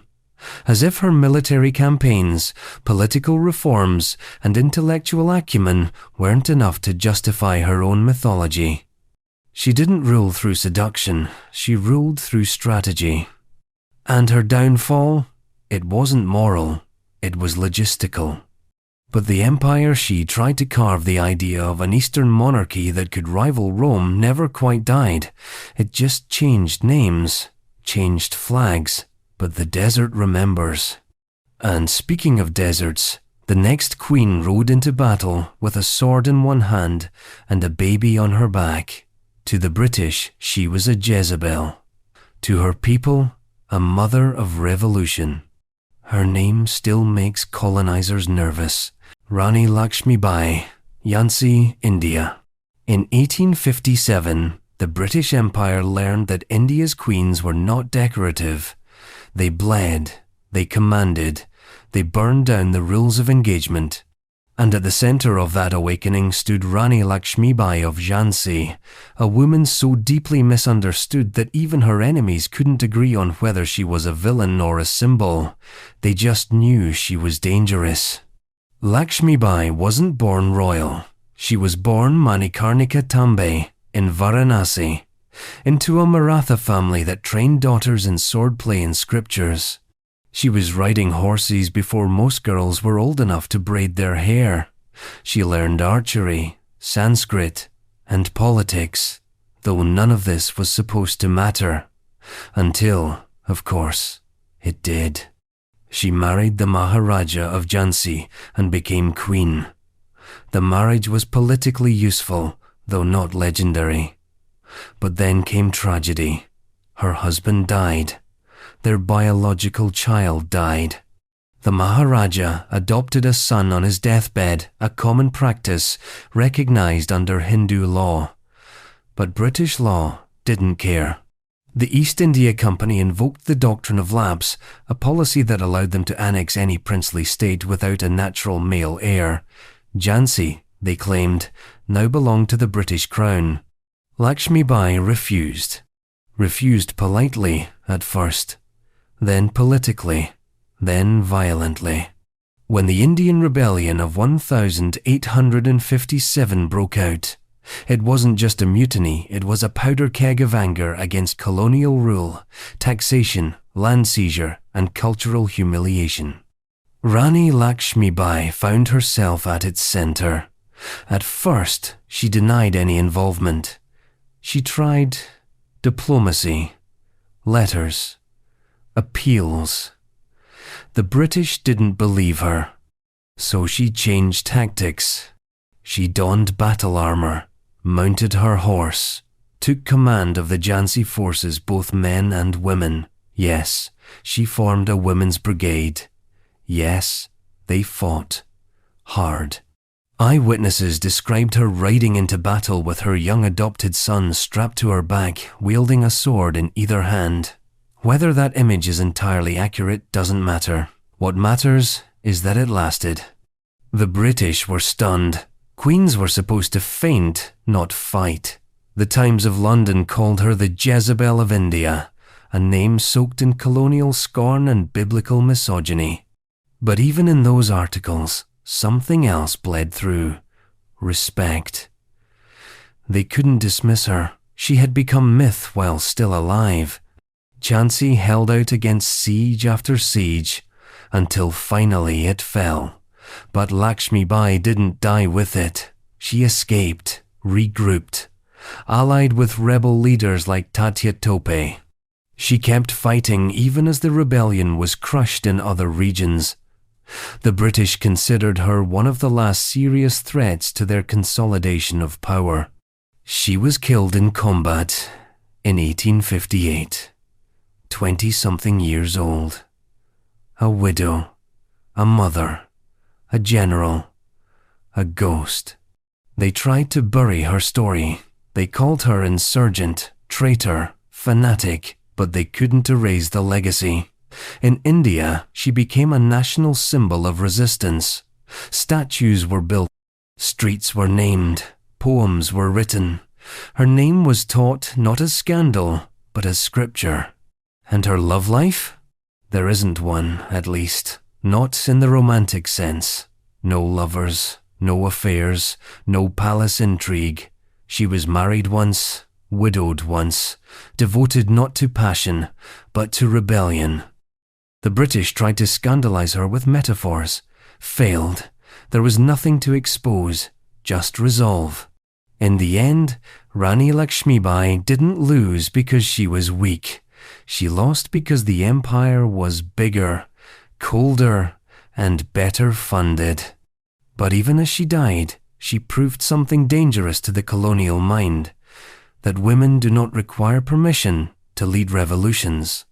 Next, we leave the battlefield and enter the marble-walled harem of an empire even the British once feared. a queen who played her role perfectly until she didn't. A Mughal empress who shaped policy, art, and inheritance behind a veil of quiet power. Mariam-uz-Zamani, Mughal Empire. Her name is missing from many textbooks, erased behind the more flamboyant shadows of Shah Jahan's Taj Mahal or Mumtaz Mahal's tragic romance. But Mariam-uz-Zamani, also known as Harka Bai or Joda Bai, was not merely the Hindu wife of a Muslim emperor. She was not a romantic anecdote in Akbar's rise. She was a quiet revolution in silk. A queen whose power moved like incense through the corridors of the Mughal court, subtle, permeating, impossible to ignore. She married the Mughal Emperor Akbar in 1562, a Rajput princess offered to the empire not just for diplomacy, but for survival. Rajput kingdoms were being crushed or absorbed. Her father chose alliance over resistance, and Mariam, just a teenager, was the offering. The usual script, yes, but what she did with it? Unscripted. Akbar was no fool. He knew that marrying a Hindu princess wasn't just optics, it was strategy. And Mariam played her part, but she didn't convert. That, in itself, was radical. The empress of an Islamic empire who openly practiced her faith. She had her own temples, her own priests, her own festivals. She didn't hide her gods, she brought them into the imperial calendar. And Akbar allowed it. More than allowed it, he embraced it. His court transformed into a cosmopolitan experiment in pluralism. And at the center of that experiment was Mariam, silent in most official records, but ever present in the decisions that shaped an empire. She bore him a son, Salim, later Emperor Jahangir, after years of childlessness. That alone elevated her status, but she didn't fade into domesticity. Instead, she became one of the wealthiest women in the empire, a trader, a shipowner. Yes, this Mughal empress financed trading expeditions to the Persian Gulf and Southeast Asia. She had her own seal, her own revenue streams, her own merchant fleets. Not romantic enough? Sorry. She was too busy running empires. What's remarkable is how little scandal clung to her. In an age when royal women were sequestered, every whisper amplified, Mariam remained above the noise. Not because she was absent, but because she was respected. Her relationship with Akbar wasn't the dramatic sort historians drool over. It was functional, durable, and clearly built on something stronger than sentiment, mutual interest. That doesn't mean it lacked affection. The very title Akbar gave her, Mariam-uz-Zamani, Mary of the Age, echoes with reverence. She was more than consort. She was a symbol of the empire's soul, diverse, unified, enigmatic, and yet we know so little about her inner life. No letters, no diaries, no court poets composing verses of her beauty or tragedy. She exists in ledgers, edicts, trade documents, and, of course, the bloodline. Every Mughal emperor after Akbar carried her Rajput DNA. Her love story, if we dare to call it that, was not written in poetry, it was written in policy. She didn't fight battles, but she redefined the front lines of culture, tolerance, and economics. She didn't scandalize the empire, she stabilized it. And in doing so, she became the rarest of historical anomalies. A powerful woman with no asterisk. Next, we travel to the modern age. To a woman who wore tiaras and sorrow like matching accessories. A queen who married into two nations and ended up belonging to neither. Whose beauty was a political currency, and whose love story was more elegant tragedy than statecraft. Queen Fawzia of Egypt and Iran. She was the kind of beautiful that made diplomats nervous. Queen Fauzia of Egypt, princess by birth, empress by marriage, was photographed more often than quoted, displayed more than heard. She was called the most beautiful woman in the world by Western journalists, a title that sounds like a crown until you realize it's a cage. Born in 1921 into Egypt's royal family, Fauzia was raised in a palace built more for French opulence than Arab tradition. She spoke French before Arabic, wore Dior before she ever touched a hijab. Her world was one of pearls, protocols, and political pressure, all while Egypt itself simmered beneath British occupation and nationalist unrest. And then came Iran. In 1939, at just 17 years old, Fauzia was married to Mohammad Reza Pahlavi, the future Shah of Iran. The match was a geopolitical arrangement, a royal bridge between two ancient civilizations. Egypt hoped to elevate its prestige in the Islamic world. Iran sought legitimacy through marriage to a more glamorous monarchy. Fauzia was the offering. Again. The wedding was extravagant. The photographs were dazzling. But the palace in Tehran was colder than Cairo, literally and metaphorically. The marriage deteriorated quickly. Cultural differences, political tensions, and the Shah's growing paranoia created an atmosphere of isolation. Fauzia, once a star of the Egyptian court, found herself trapped in a gilded cage thousands of miles from home. Her letters from the time what little survive speak in code. I am fine, meaning I am forgotten. Her health declined. Her smile became ceremonial. She bore the Shah a daughter, Shahnaz, in 1940. But that did little to secure her place. Iran expected a male heir, and Fauzia, increasingly seen as a foreign accessory rather than a partner, faded into diplomatic silence. In 1945, she left. Not in the middle of the night, not dramatically, just quietly. She returned to Egypt and never went back. The divorce was finalized 2 years later. The Shah remarried. Fauzia, miraculously, did not disappear. She remarried a lesser Egyptian noble, had another child, and lived far from the spotlight, outlasting 2 monarchies and most of her generation. Her beauty remained legendary, but what's more remarkable is how little else was said about her. No scandals, no affairs, no interviews, just silence. As if the world, having once elevated her to the height of royal fantasy, had nothing to say once she refused to play the role. Fauzia's love life, unlike most queens on this list, reads like a resignation letter written in perfume. She didn't weaponize her marriage. She endured it. She didn't scandalize empires. She slipped between them, like mist. But make no mistake, she wasn't weak. She survived the fall of 2 royal dynasties. She raised children in a world where her lineage was both a blessing and a target. She lived through revolutions, exile, and irrelevance. And she did so with a kind of deliberate invisibility that almost feels like protest.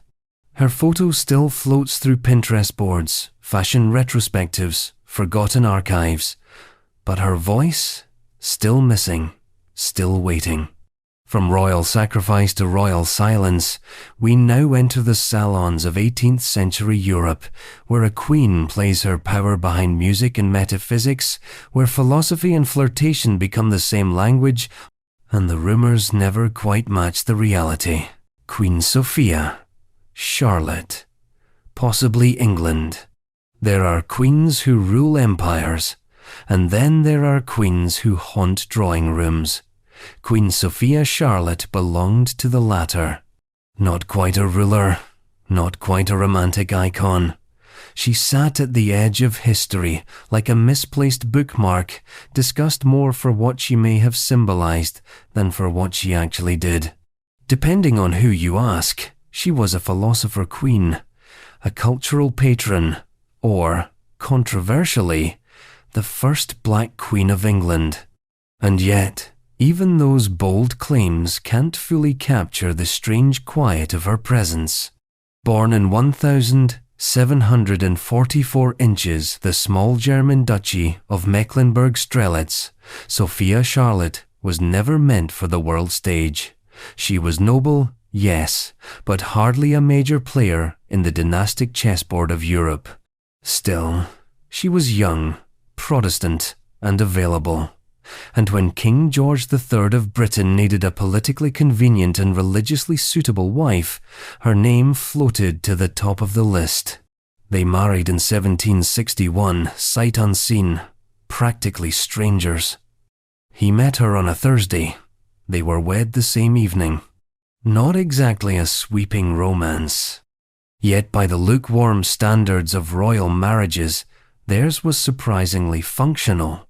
George III was known for being temperate, sober, and obsessively domestic. Sophia Charlotte, by all accounts, shared his devotion to routine and propriety.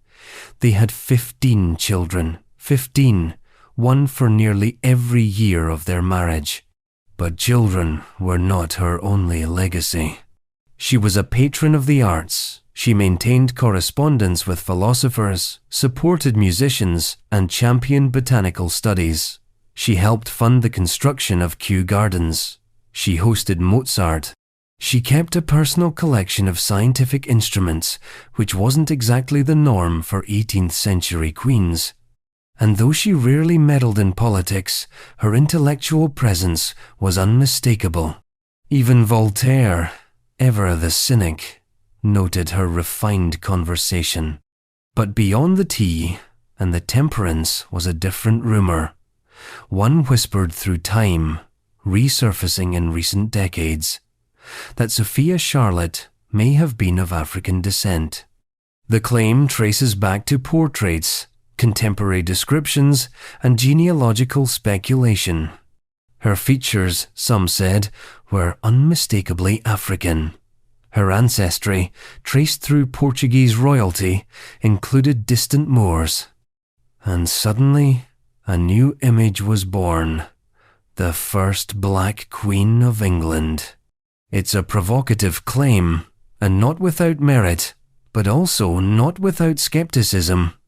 The racial classification of historical figures, especially those several centuries removed, requires more than artful interpretation. The evidence remains inconclusive, the debate ongoing. But what's more interesting than her race is the fact that this is what people talk about when they talk about Sophia Charlotte. Not her intellect, not her legacy, her image, her body, her proximity to power and pigment, which tells you something about history. As a queen, she was never scandalous. She was never reckless. She lived through the American Revolution, the French Revolution, and the unraveling of colonial empires. And through it all, she remained largely invisible in the headlines, overshadowed by louder queens, more tragic consorts, and the mental unraveling of her husband. Yes, that happened too. George III eventually lost his mind, not metaphorically medically. The madness of King George became a national crisis. And Sophia Charlotte? She didn't flee. She didn't conspire. She stayed. Managing the royal household, protecting her children, enduring the collapse of the man she married. Not with flair, with duty, which may be why she's rarely remembered. She didn't start wars. She didn't start rumors. She simply existed clever, restrained, and quietly influential. And from her candle-lit salons, we now move to a different kind of queen. One who didn't compose sonatas but commanded armies. A warrior wrapped in myth. A woman said to take lovers like trophies, then disappear into the night. Whether she ruled with freedom or ferocity depends on who's telling the story. But either way, Queen Amina was not made for palaces. She was made for conquest. Queen Amina, Zazzau, Nigeria. There are queens who are remembered for how they ruled, And then there are queens who are remembered for how they rode. Queen Amina of Zazau didn't sit on a throne, she rode beside it, sword in hand, armor glinting beneath the Sahel Sunday. She was a legend in motion, a force so mythologized that separating fact from folklore feels almost disrespectful, because in the end, what mattered wasn't what she did exactly, it was that she could. Zazau. Now Zaria, in modern-day Nigeria, was one of the Hausa city-states in the 16th century, rich with trade, agriculture, and strategic power. Amina was born into royalty, the granddaughter of King Sarkin and the daughter of Queen Bakwa Turunku, who herself had broken precedent by becoming ruler. Amina was trained not in courtly graces, but in warfare. Spear training, horseback riding, battlefield strategy. This was no debutante ball. This was war school. By the time her mother died, Amina was already leading the army. She ascended the throne around 1576, not as a placeholder or figurehead, but as a conqueror. And what followed was nearly 30 years of expansion. City after city fell under her command. She built fortifications, known today as Amina's Walls, across northern Nigeria. She imposed tribute systems. She demanded respect. She got it. Her reign marked the height of Zazau's power. Caravans from Timbuktu and Cairo crossed her territory. Horses, salt, gold and slaves all flowed through her cities. Amina didn't just expand territory, she controlled economics, the arteries of empire. And then came the stories. It is said that she took lovers from the territory she conquered, young men who would spend the night in her bed, only to be executed at dawn to preserve her independence. There's no direct evidence of this, of course. It reads more like symbolic exaggeration than fact. A metaphor for domination, perhaps. Or just a colonial-era smear reshaped into folklore. Because once again, the world struggles to imagine a woman holding power without seducing someone for it. So Amina is transformed from strategist to siren, from general to femme fatale. But maybe, just maybe, she wanted that myth. Maybe the stories kept her safe. Maybe the fear of being her next conquest protected her borders better than any stone wall. What's undeniable is that she was real. The oral histories remember her. The walls remain. The maps changed. Her impact was not fabricated, it was inherited. Zazau's identity was shaped by her leadership, her military expansion, her imposition of law. She never married, never bore children, never softened her image. And for that, she's been both worshipped and weaponized. In modern Nigeria, she's remembered as a feminist icon, a national symbol, a mythic ancestor. Statues of her stand tall, schools bear her name, but still some whisper about those lovers, as if that's what defined her, as if conquest and courage weren't enough. So what if she did take lovers? So what if she didn't? The obsession itself is the answer. Power in a woman's hands, especially power wielded with a blade, must always be explained, softened, humanized, or sexualized. Queen Amina refused all of it. She was a queen who fought, a ruler who rode, a legend who lived. And next, we stay on the African continent, but enter an empire built on isolation, mystery, and blood. A queen who ruled through terror, survival, and calculated cruelty. A woman whose love life, if it existed, was buried under the weight of her throne. Queen Ranavalona I, Madagascar.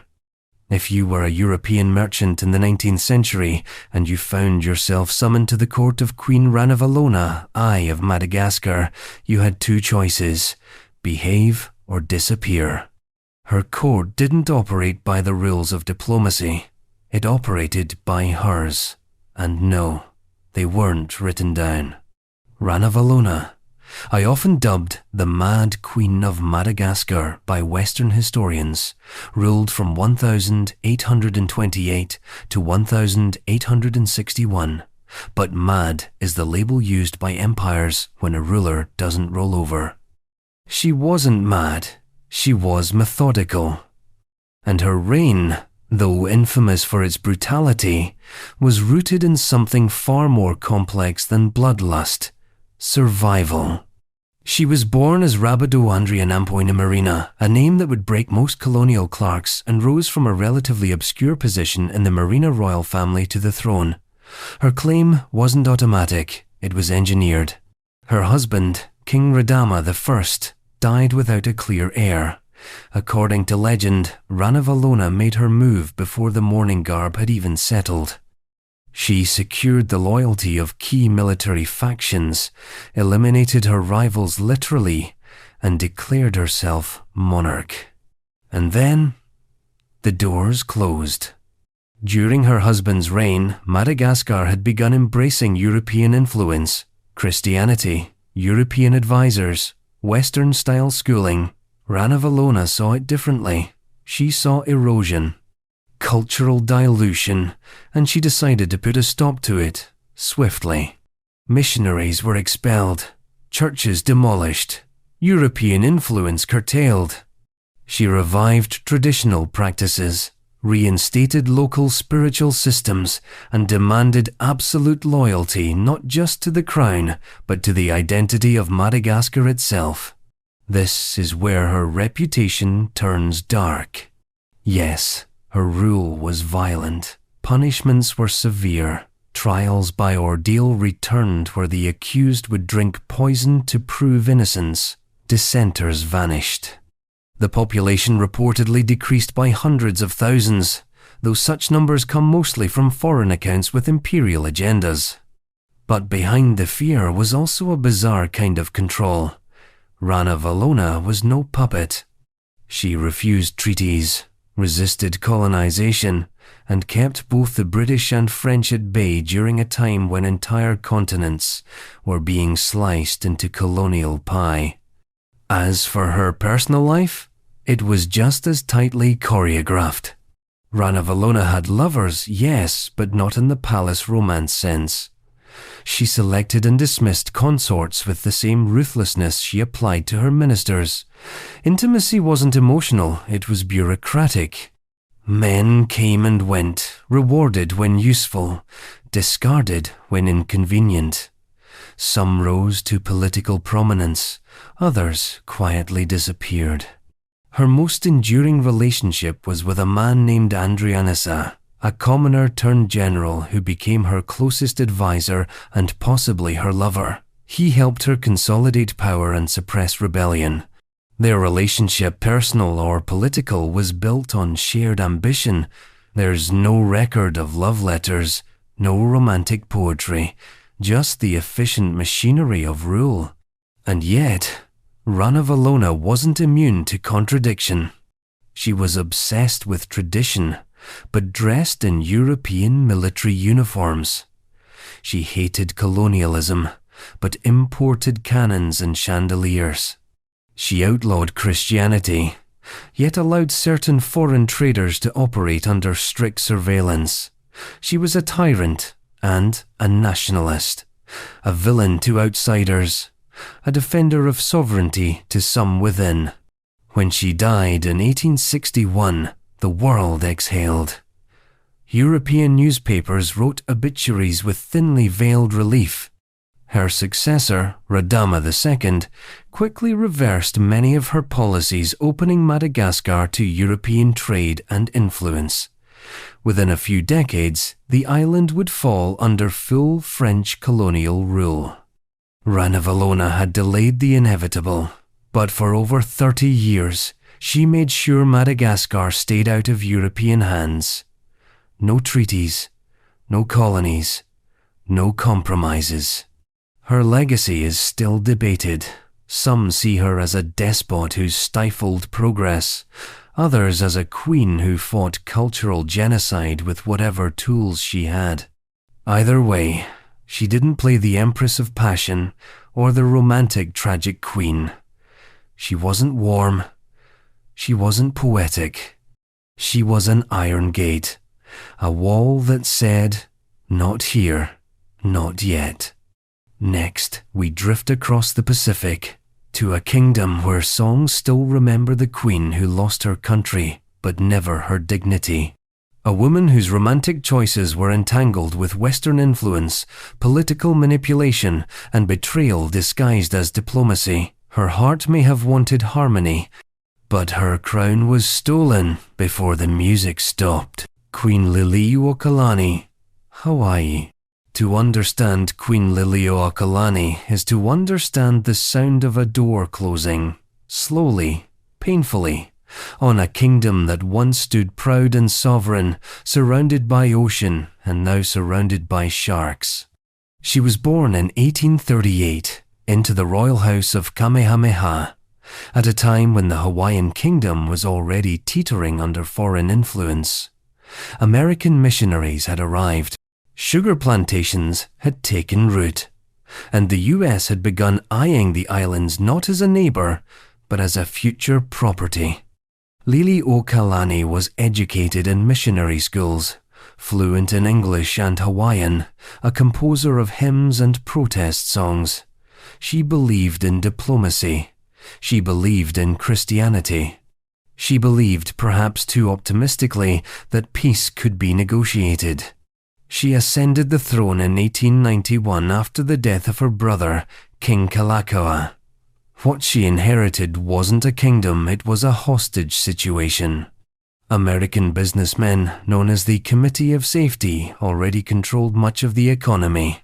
They had forced her predecessor to sign the Bayonet Constitution, which stripped the monarchy of power and transferred it to a legislature dominated by white landowners.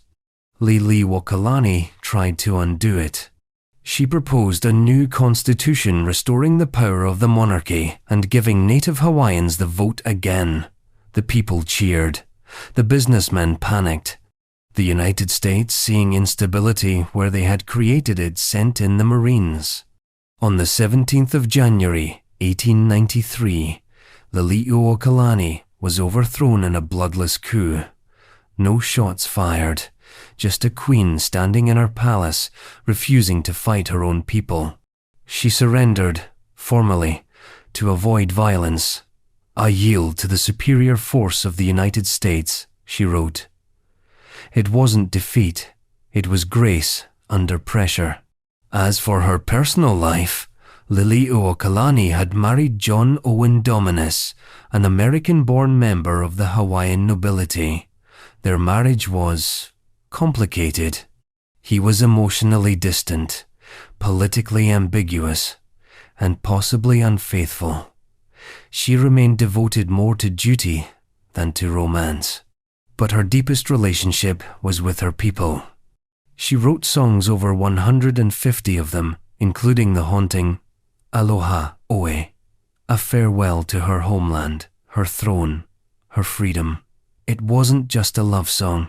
It was an elegy, a soft rebellion in melody. After the coup, she was imprisoned in her own palace for nearly a year. She spent her confinement sewing a quilt stitched with the history of her fall. No rants, no rage, just thread and silence. Later, she traveled to Washington to plead for the restoration of her kingdom. She met with President Cleveland, who expressed sympathy but did nothing. Congress ignored her. The annexation of Hawaii rolled forward, slow and inevitable. In 1898, Hawaii became a U.S. territory. She lived the rest of her life in quiet resistance. No throne, no army, just a pen, a songbook, a people who never forgot. Her romantic life was unremarkable. Her political life was unforgettable. She didn't take lovers. She took loss and turned it into legacy. Today, her statue stands outside Iolani Palace, watching over a land still struggling with its own history. Tourists take selfies there. Few realized the women in bronze once ruled a kingdom stolen without a single shot.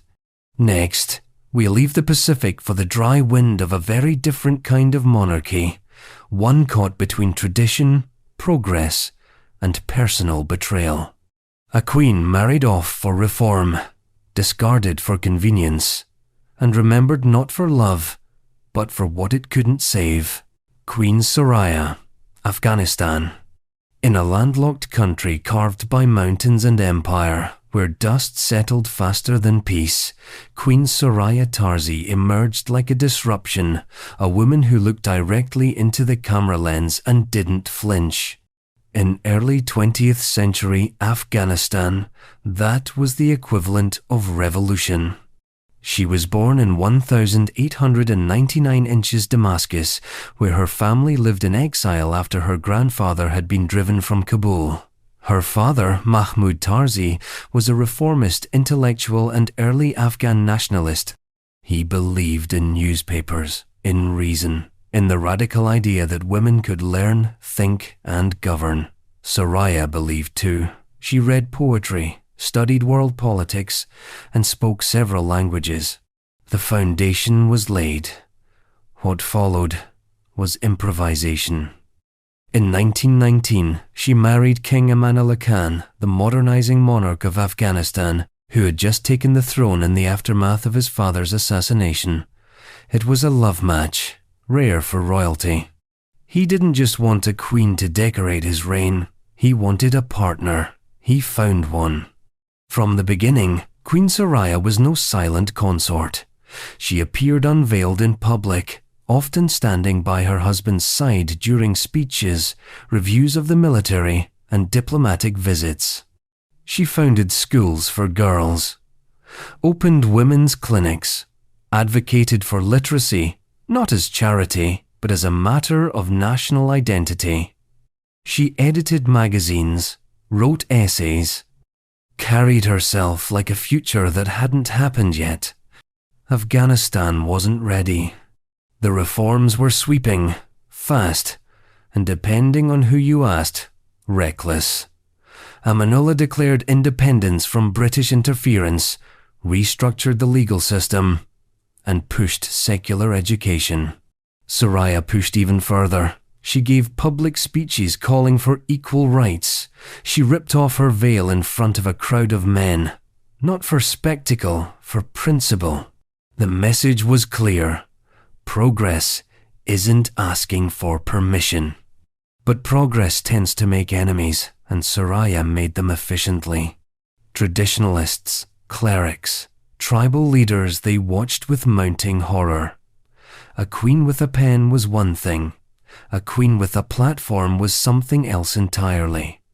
Foreign observers loved her. The West wrote glowing articles. Time magazine put her on the cover. She was called Afghanistan's feminist queen, as if her femininity needed footnoting. Her romantic life, ironically, wasn't scandalous. She was deeply loyal to Amanullah. Their marriage was political, emotional, and intellectual. They traveled Europe together like rock stars of reform. In Paris, she gave interviews. In Berlin, she shook hands with chancellors. In London, she was photographed wearing pearls, her hair in a short bob. To many Afghans, she might as well have been from Mars. And then, the backlash. By 1929, rebellion brewed. The economy faltered.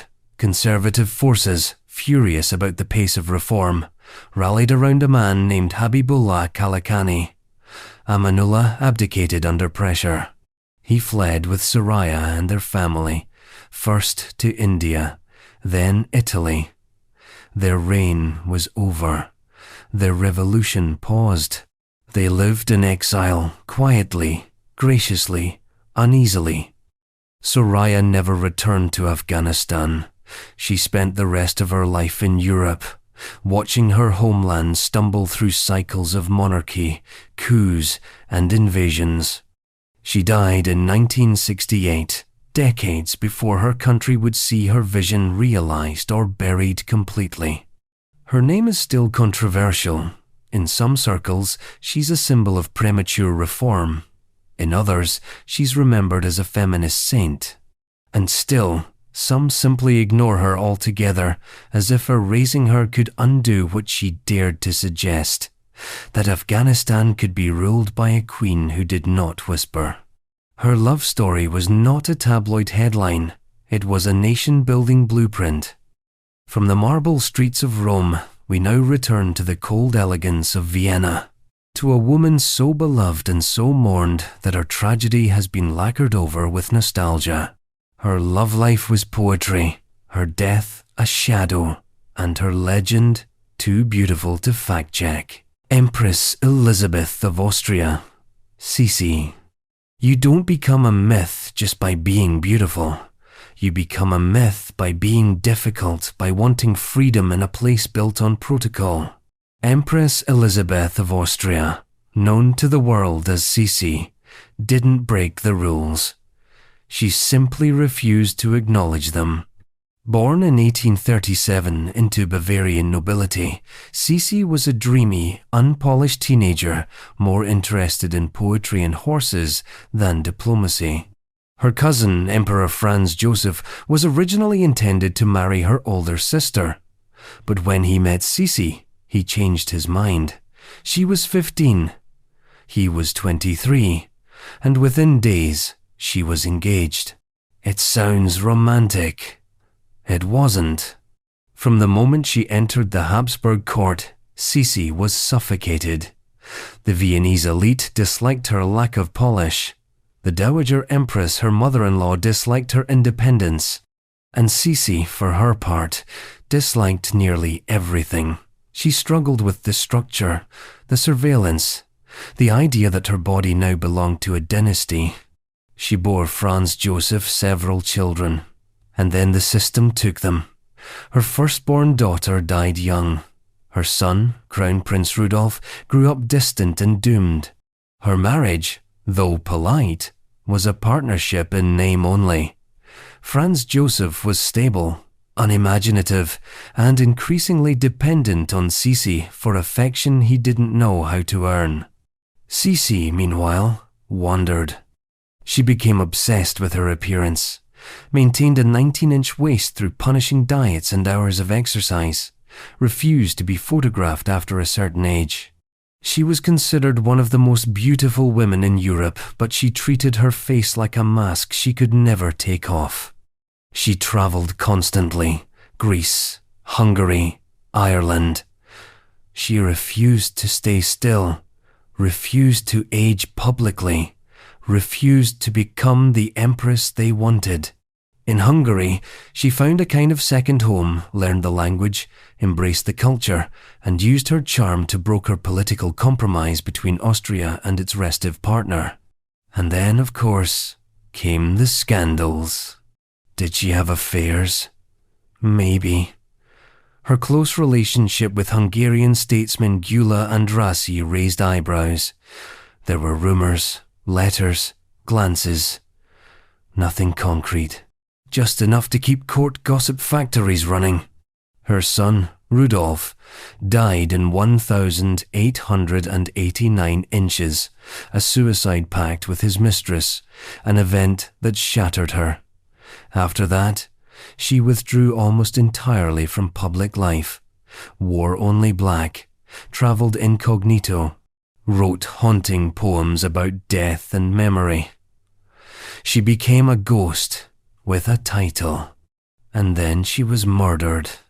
In 1898, while in Geneva, she was stabbed in the chest by an Italian anarchist. He didn't know her. He was just looking for a royal.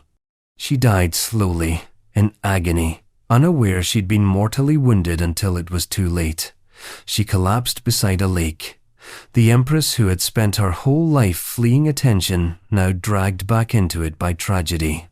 Her death turned her into an icon. Statues rose. Romances were written. Films made. Her life, scrubbed of its melancholy, became fairy tale. The unhappy girl who became the reluctant queen. The misunderstood beauty the imperial victim. But Sisi was never passive. She was never just a princess in a tower. She was angry, restless, politically sharp. She negotiated. She argued. She suffered, yes, but she resisted. Not with declarations, but with disappearance. Her love life? Still a question mark. Her power? Hidden in silks and syllables. But her legacy is no longer hers. It belongs to everyone who ever looked at a crown and thought, "No, thank you."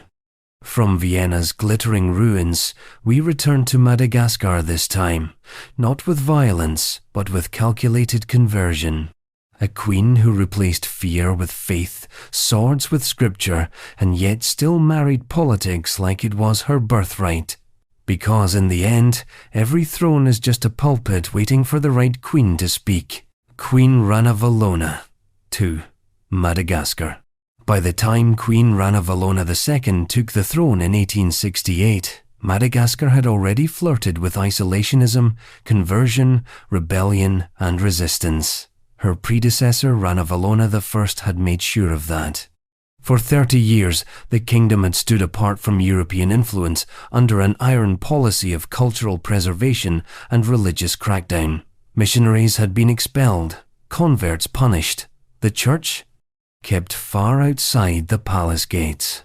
Ranavalona II reversed all of it, but not in the way anyone expected. She wasn't a revolutionary. She was a realist. And if you're looking for a queen who slept with anyone for power, you're not going to find it here. What you will find is something more insidious. A queen who married religion instead of romance, and in doing so, rewired the fate of her kingdom quietly, permanently, and on her own terms. Born as Ramoma, she came to power as the designated heir of Queen Rasoherina, another formidable ruler in a long line of Marina queens. At this point, the monarchy of Madagascar was already unusual by global standards. Women had ruled, undisputed, for decades. There were no boy kings waiting in the wings, no male regents pulling strings behind the curtain, just queens, and a council of Hova nobles making sure their authority didn't tip too far in any direction. Ranavalona II's coronation was drenched in ritual, but also in hesitation. The country was at a crossroads. Christianity had been bubbling up beneath the surface since the British and Norwegian missionaries returned under Rasoherina. The younger generation, those raised in schools quietly run by foreigners, were increasingly leaning toward this new religion, this imported ideology dressed up as salvation. Ranavalona II didn't just convert to Christianity, she made it law. In 1869, she publicly declared herself a Protestant Christian, baptized by the royal chaplain, and ordered the burning of royal idols. Overnight, the queen who wore the name of her isolationist ancestor Ranavalona I became the Queen of Reform. Temples were demolished, churches erected, mission schools expanded. The Bible replaced the old customs as the state's official guide. But this wasn't a religious awakening, it was a political maneuver. Ranavalona II knew what the missionaries didn't, that Madagascar could not survive another century by clinging to tradition alone. The French and British weren't just hovering, they were hungry. Converting to Christianity wasn't about faith, it was about aligning with Western powers without handing them a key to the front gate. She made her people Christian, yes, but she kept them sovereign. She remained politically shrewd, reinforcing the monarchy's relationship with the Protestant Church while resisting French Catholic influence. Her court adopted European clothing, European customs, but still operated in Malagasy. Her administration modernized public works, expanded literacy, and codified laws, but never let go of the land itself. As for her romantic history, sparse, controlled, uninteresting by design. She never remarried after her first husband's death, a man named Ranavalona I, who also served as her prime minister. He was a man of towering bureaucratic ambition and little public affection. Their partnership was strategic, the kind of alliance where documents replaced love letters. She didn't need him, he needed her crown to legitimize his reforms. No scandal, no harem, no fainting lovers in hallways. Ranavalona II wasn't a queen of pleasure. She was a queen of policy. And yet, her embrace of Christianity left a complicated legacy. For some, she is remembered as the modernizer who brought literacy, hospitals, and education to her people. For others, she is the queen who opened the gates to cultural erasure, who traded sacred stones for foreign scripture. She ruled for 17 years. When she died in 1883, the groundwork had been laid. Her successors would struggle to maintain what she had built. The French, undeterred by her balancing act, would eventually colonize Madagascar in 1896. But Ranavalona II wasn't naive. She knew this was a long game. Her marriage was to power itself, her religion a contract, her reign a strategic pause before the fall. Next, we move further back into the ancient sands of Nubia, where another queen ruled not just as consort, but as co-sovereign. A warrior in a crown, a builder of temples, and perhaps, if rumors are to be entertained, a woman who lived with more freedom than her male counterparts ever allowed for, Queen Amanitor. Nubia. Before Egypt had Cleopatra, before Rome began its slow hunger for the world, Nubia had its own queens, Kandakes, as they were called, warrior queens, sovereign women, not royal accessories, but ruling bodies in their own right. And among them, Queen Amanitori stands out not for scandal, but for what she built. Stone by stone, kingdom by kingdom, legend by legend. She ruled in the 1st century CE, during the Meroitic period of the Kingdom of Kush, centered in what is now Sudan. Her name appears alongside her son or consort King Natakamani on temple walls, inscriptions, and steles. But unlike most ancient queens whose names merely orbit a male ruler's, Amanitor's is inscribed just as large, just as permanent, just as powerful.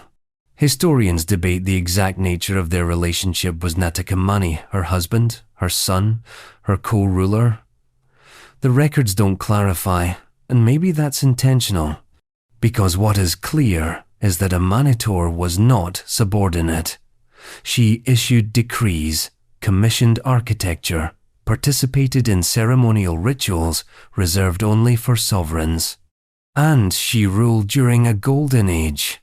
Under Amanitor's leadership, the Kingdom of Kush enjoyed prosperity, trade expansion, and an explosion of construction.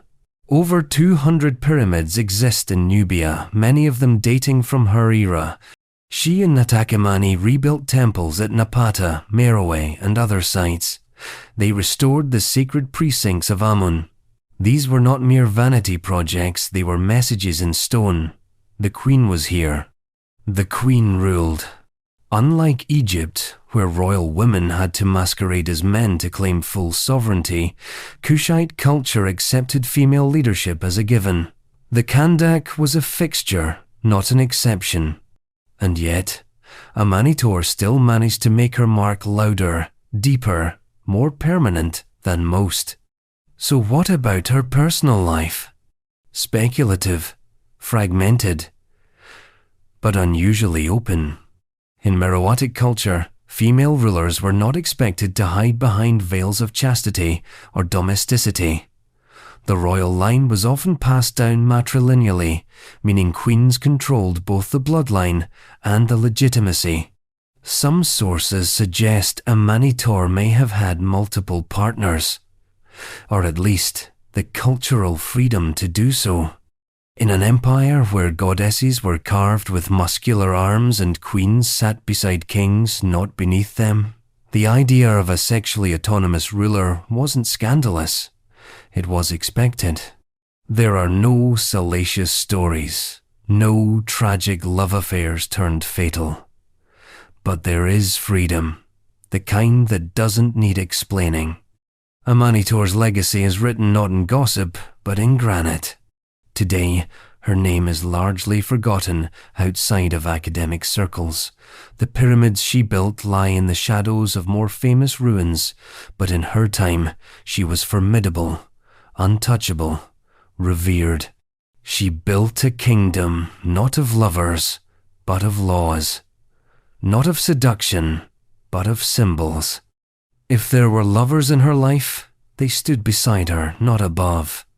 And now, from the Nile to the open steppe, we end this journey, where it began, with a queen draped in myth, blood, and contradictions, a woman who ruled like a storm, a warrior whose love story, if it ever existed, was eclipsed by vengeance. Her name still burns in history, not for whom she loved, but for whom she destroyed. Queen Tomiris Massagetai, divided by Central Asia. Tomiris never asked to be remembered. She simply refused to be forgotten. Her name isn't carved into pillars or woven into scripture, but it lives just barely in the cracked pages of Herodotus, that half-historian, half-mythmaker who chronicled the ancient world with a flair for drama and a shaky relationship with evidence. And yet, even through his unreliable lens, Queen Tomiris of the Massagetai emerges with a kind of sharp clarity, a woman whose crown was welded to a sword, whose grief was armor, and whose love, if she had any, was irrelevant to the empire she built. Let's start with the essentials. Tomiris ruled a confederation of nomadic tribes known as the Massagetai, likely located east of the Caspian Sea in the flat, brutal expanse of Central Asia. This was around the 6th century BCE, a time when kingdoms were swallowed whole by empires, and alliances lasted about as long as a battlefield sunrise. The Massagetai were no exception. They were a horse-riding, arrow-slinging, sky-worshipping people, often compared to the Scythians. They didn't build palaces, they built reputations. And Tomiris? She didn't inherit a throne, she defended it. Her reign comes into focus when it intersects with another name, Cyrus the Great, founder of the Achaemenid Persian Empire. Cyrus had already conquered Lydia and Babylon. He had crushed rival kings and reshaped the map. But when he looked east toward the steppes, he saw something else. An opportunity. A woman ruling a land not yet drawn into his empire. He sent her a marriage proposal. You know, the diplomatic kind, the one that comes with armies standing just behind it. Tomiris refused. Cyrus, apparently, didn't handle rejection well. He launched a campaign against the Massagetai. According to Herodotus, he used deception rather than force, leaving wine and feasts behind to lure the Massagetai into a trap. They weren't accustomed to alcohol, and many of her warriors, including her son, Spargapises, were captured or killed in the ensuing ambush. That's where the story stops being military strategy and starts becoming myth. Her son, captured by the Persians, eventually died. Whether by suicide or execution is unclear. What is clear is what Tomiris did next. She gathered her armies, she rode into battle, she met Cyrus head-on, and she won. Herodotus claims she not only defeated the Persian king, but had his corpse found on the battlefield, decapitated, and his severed head shoved into a wineskin filled with blood. "Drink your fill," she allegedly said, "of the blood you thirsted for." Was this true? Probably not. But in the realm of ancient queens, truth is often a function of utility, and this version of Tomiris, ruthless, avenging, victorious, is the one that endured. What's conspicuously absent from her story is romance. Unlike Cleopatra or Theodora or even Zenobia, there are no named lovers, no hinted affairs, no suggestive alliances. Tomiris isn't romanticized. She isn't domesticated. She's never reduced to her relationships. The only love that makes it into the record is maternal, and even that becomes vengeance. But here's where things get interesting. The story of Tomiris survives almost entirely in the words of her enemies. Greek historians, Persian poets, European painters who, centuries later, rendered her holding a bloody sword over Cyrus's corpse with a look of disdain, not triumph. They didn't understand her, so they made her terrifying. And in doing so, they made her eternal. She has been called barbaric, masculine, emotionally unstable. All the usual labels applied to women who choose strategy over softness. But what if she wasn't any of those things? What if she simply understood her world better than the men around her? That in a land where borders meant nothing and survival meant everything, mercy was a luxury she couldn't afford. There's a strange symmetry to how Tomiris ends our parade of queens. She didn't flirt with empire, she bled it. She didn't manipulate kings, she buried them. She didn't wield sexuality, she wielded consequence. And yet, even in her starkness, she fits among the others. Because every queen on this list, from Cleopatra to Liliuokalani, used what the world gave her. Some used beauty, others used belief. Tomiris used a sword.